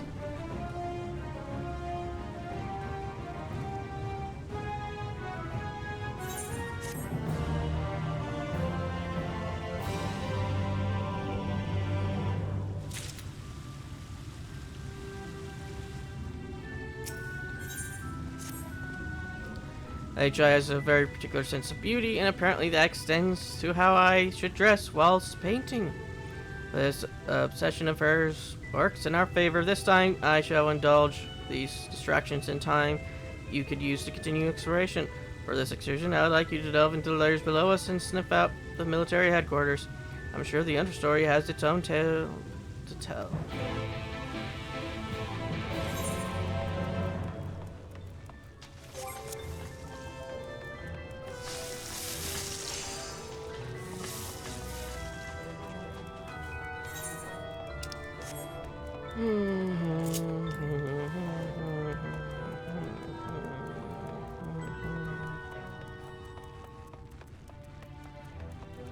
Place like this makes me wish Edgar was still a dancer so we could get through here faster.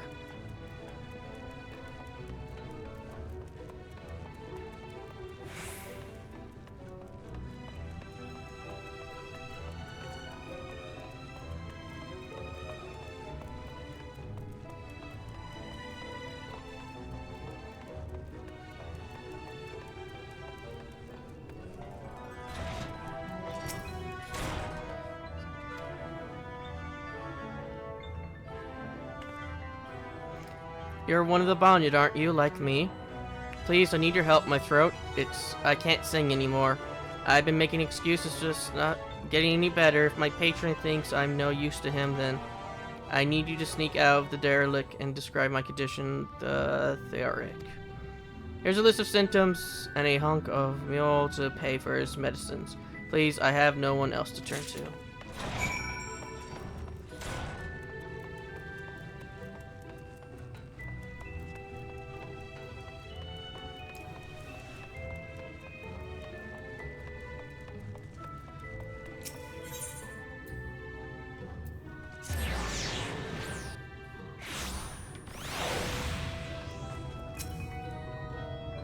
You need medicine, sonics, potions. Coughing, hoarse, hard to swallow, feels like something's there, sore throat. A portion of meal intended as payment for an apothecary's medicine.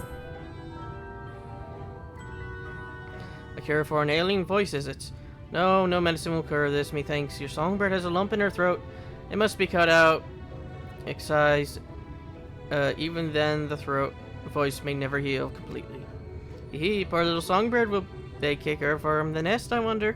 Or simply silence her chirps? Oh, your face, you didn't know? Or the many... of the hopeful, many hopeful who enter the voice, few are ever seen to leave, even as corpses.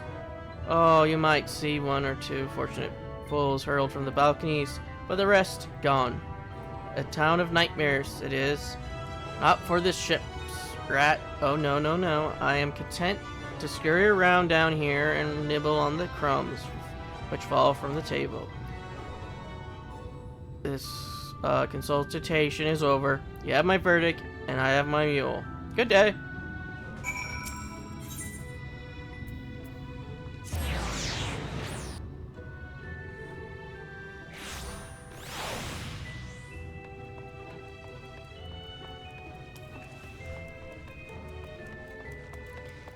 Even the inside's crumbling.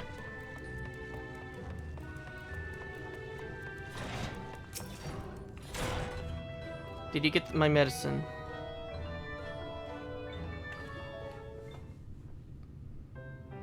So that's it. What am I to do if I can't sing?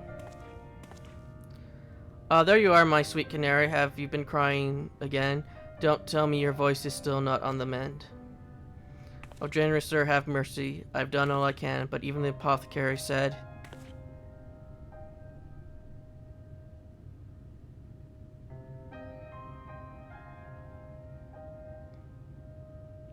So you've been suffering all this time. I am sorry, my pet. I hadn't realized your affliction was this grave. But you needn't fret. I'll not reward your hours of trilling by casting you out into the street. You are too kind, sir. But what am I if I cannot sing? I fear the day I become more burden to you than treasure. Then I shall have a word with Lord Fothery and arrange for your ascension. In that paradise would reside neither pain nor illness, with your song ring out clearly once again. Or mayhap you think it a step too far. No, you would do that for me? Of course. Why would I almost wish to hasten my own ascension, knowing your blessed instrument was waiting there to greet me?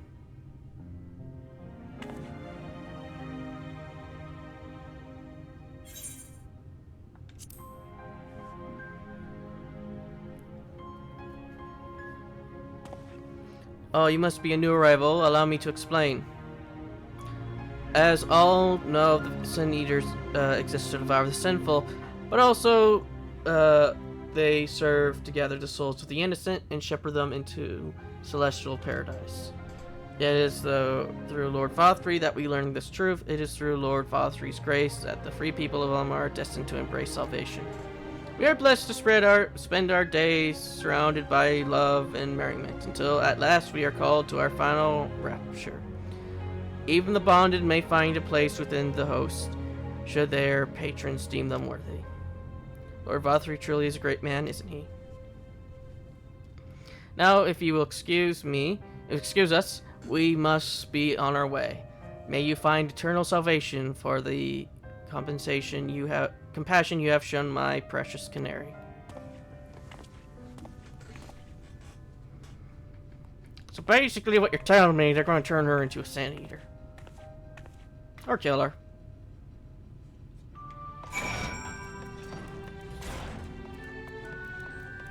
I like how they just went like, oh, we'll hasten them to ascension. And I think like, oh, we'll find another use. Oh, we'll just slit your neck instead. I mean, she's still got hands, so she could probably play a harp or another musical instrument.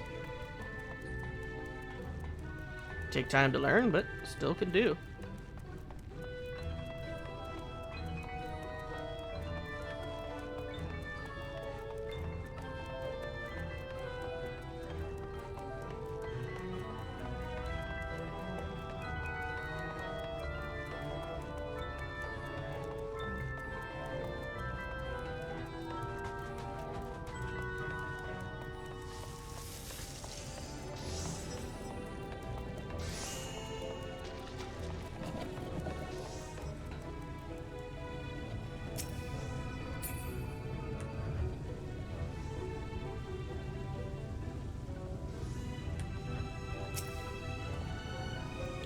It's good to see you back. You were taking so long, I began to worry something had happened.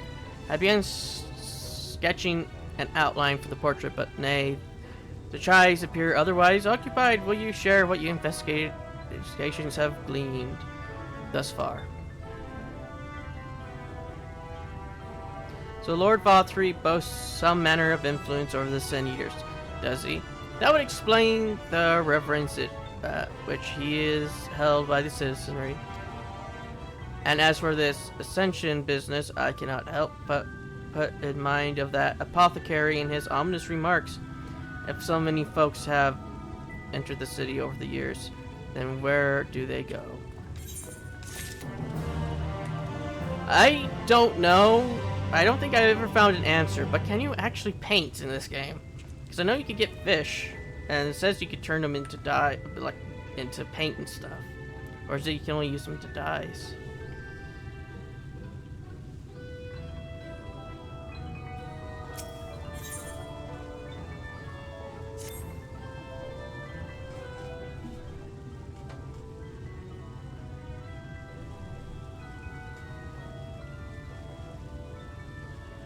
I take my eye off you for a moment and you're chatting away with that assistant of yours. I might assume the outline is done then.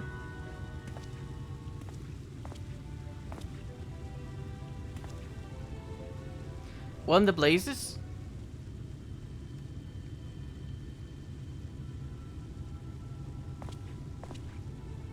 It's so unflattering. Explain yourself, Alphino.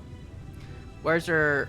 It's our interpretation. It should invoke images of affluence and nobility, and overwhelming the viewer with its boundless beauty. Lord Chai, you stand that this portrait was to commemorate your anniversary, yours being a joyous union. It seems to me that a realistic portrayal. Realistic? I don't want realism. I want perfection. A spectacle of to slacken jaws and weaken knees, to make people cry out in amazement. Now fetch a blank canvas and...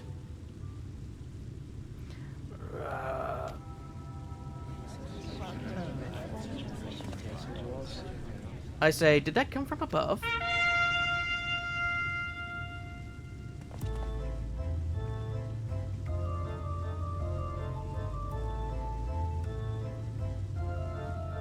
Ladies and gentlemen, your attention please. A tale to make you quiver and your noble blood freeze. There was a villain on the loose, set to ruin our fair city. But our Lord has got him now, and his fate will not be pretty. Yes, the hammer of justice is poised to come crashing down, and one and all who watched it fall are invited to join his lordship in the offer.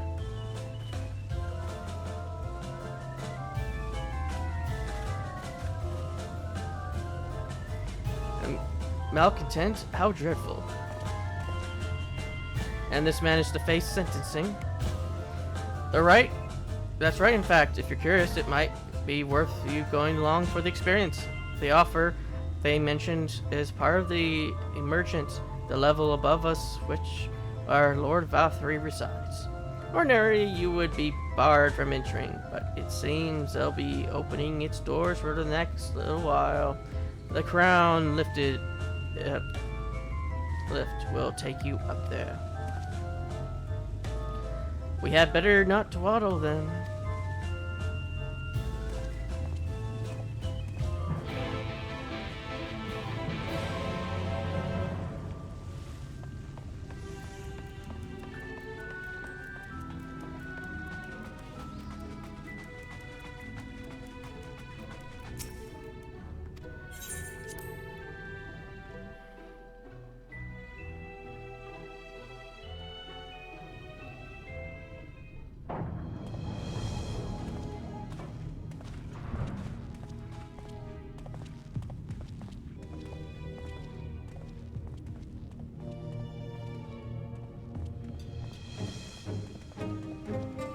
That's him. That's Vorthri.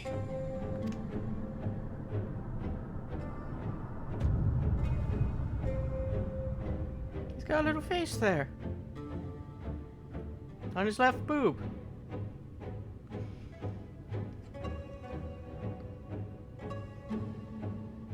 He is attended by sin eaters. But how does he keep them from attacking? Mercy! Mercy!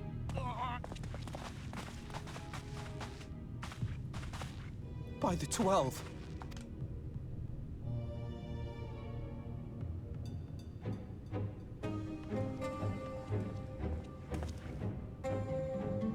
Kaishia, what happened to you? Who are these impudent louts? I do not recall requesting their presence. Lord Vorthri, what is the meaning of this? Why is this poor man bleeding to death on your floor? Why? You ask me why? Because criminals must be punished. And this man is guilty of fraud. He came to us, claiming to be a man of business. Yet his subsequent conduct has shown him to be anything but. Europe is a city built on love for one's fellow man. Those who have naught to give and live only to take are a blight upon our society! To atone for this crime, I ordered that he fling himself from the balcony. And he had the temerity to weep. Please, my lord, anything but that. What then is a man of mercy to do? But offer the sinner another way to show his contrition. Another way? Meaning what exactly?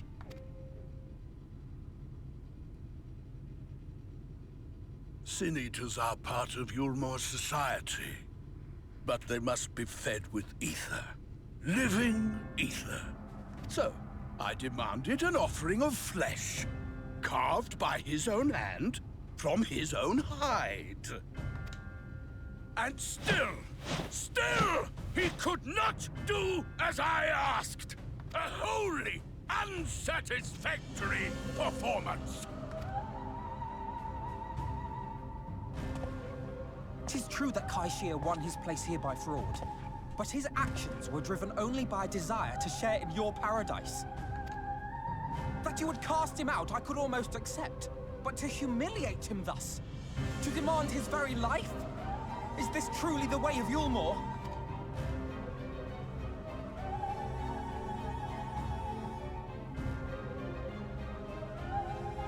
Oh, dim, deluded child.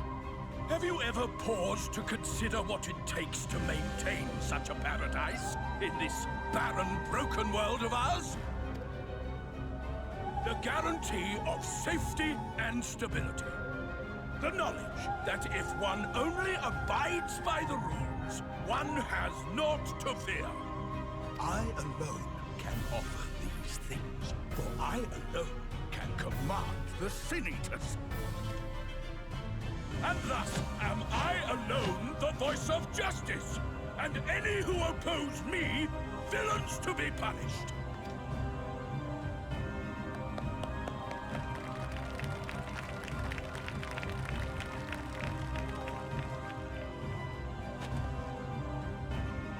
And people call this paradise.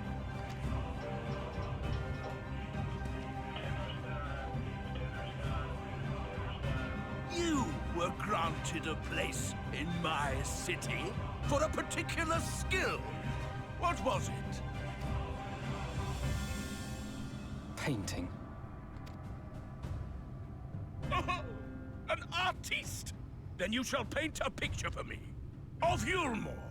If I find your art pleasing, then I may excuse this display of insolence.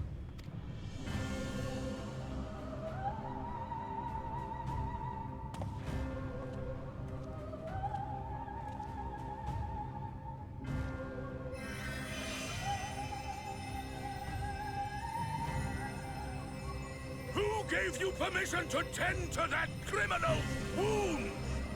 I told you to paint me a picture!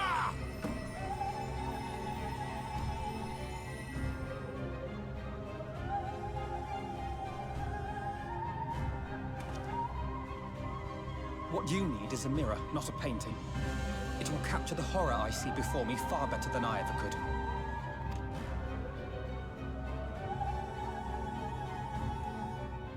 Can you walk? I think so.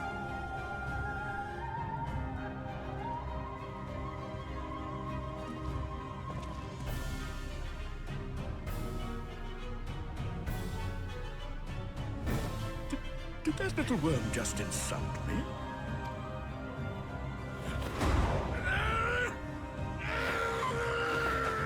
Can you even stand? I'll kill them! I'll kill them all! I'll enslave their minds! I'll torment them! Torture them! Then tear out their hearts!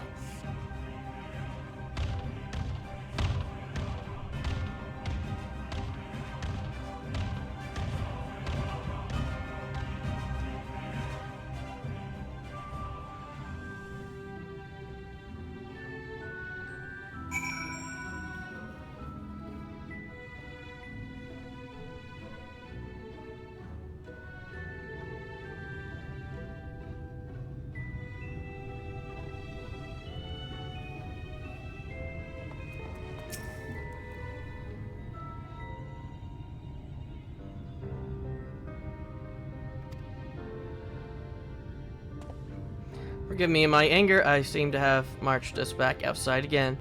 Though it is probably best we leave the island altogether. I believe we've worn out our welcome no more.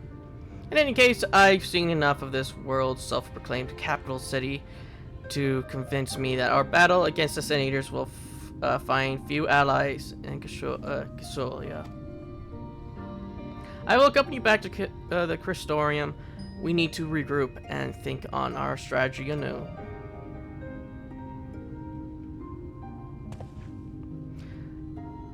Kaiser, I have done you a grave disservice. You were hungry and desperate, and I offered you a solution without once considering the risk inherited in you accepting it. If I had but known the price you would be made to pay. You gave me everything I needed to make your idea work. It was me who made a mess of things, not you.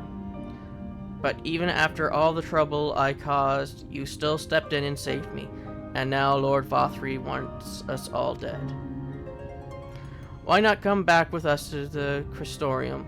I am certain we can find work for you there if you are willing. No, that would just be me leaning on your kindness again. I need to do some thinking, learn how to stand on my own 2 feet. Very well, but you must promise you'll be careful. The Amorans may yet come looking for us. I'll keep my head down, don't worry, and you take care too. Give me the chance to repay what you've done for me.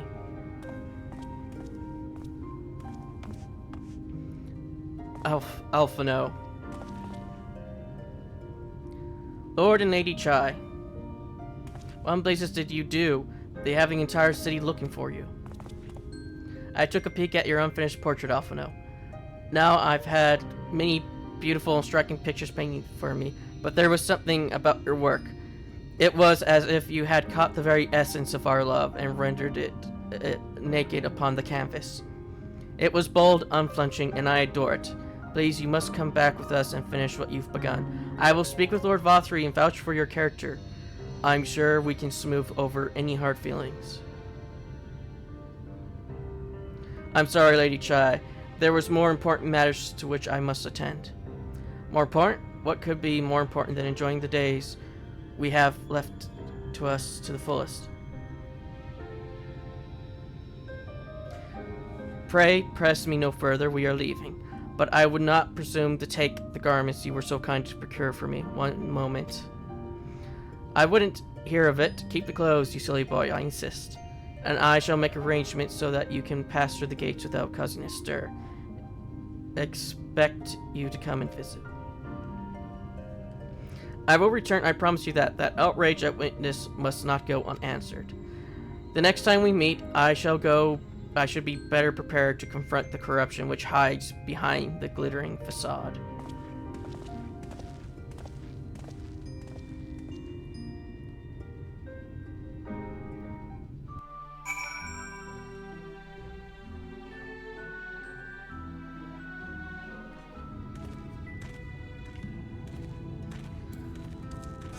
Now we're out of the city.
Cabbage. Thank you, my friend, for staying at my side through this whole sordid endeavor. While not quite the joyous outcome I had hoped for, our efforts have nevertheless answered a great many questions. Suffice to say, our plans for saving the first are unlikely to involve the aid of Lord Vothry and his subjects. Come, we must speak with the Exarch and chart a new course. This is far from over.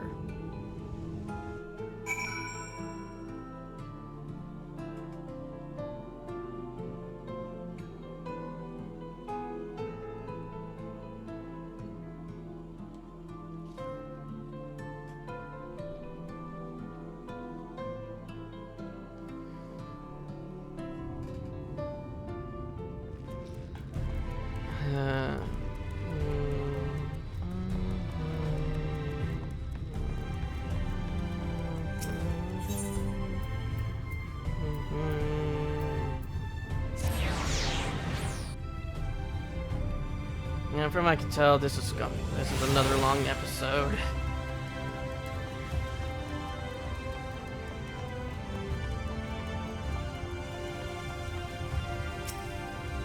Get business, yada yada yada. Yada yada yada yada. Yeah. It's good to be back amongst friends, not to mention my dear sister. I have not seen her for some time, but I gather she is as keen to press with our plans as I am. And you've seen quite a lot of the first yourself now, more than enough to appreciate the scale of the obstacles we fare. Let us lay our discoveries before the Exarch and discuss what must be done.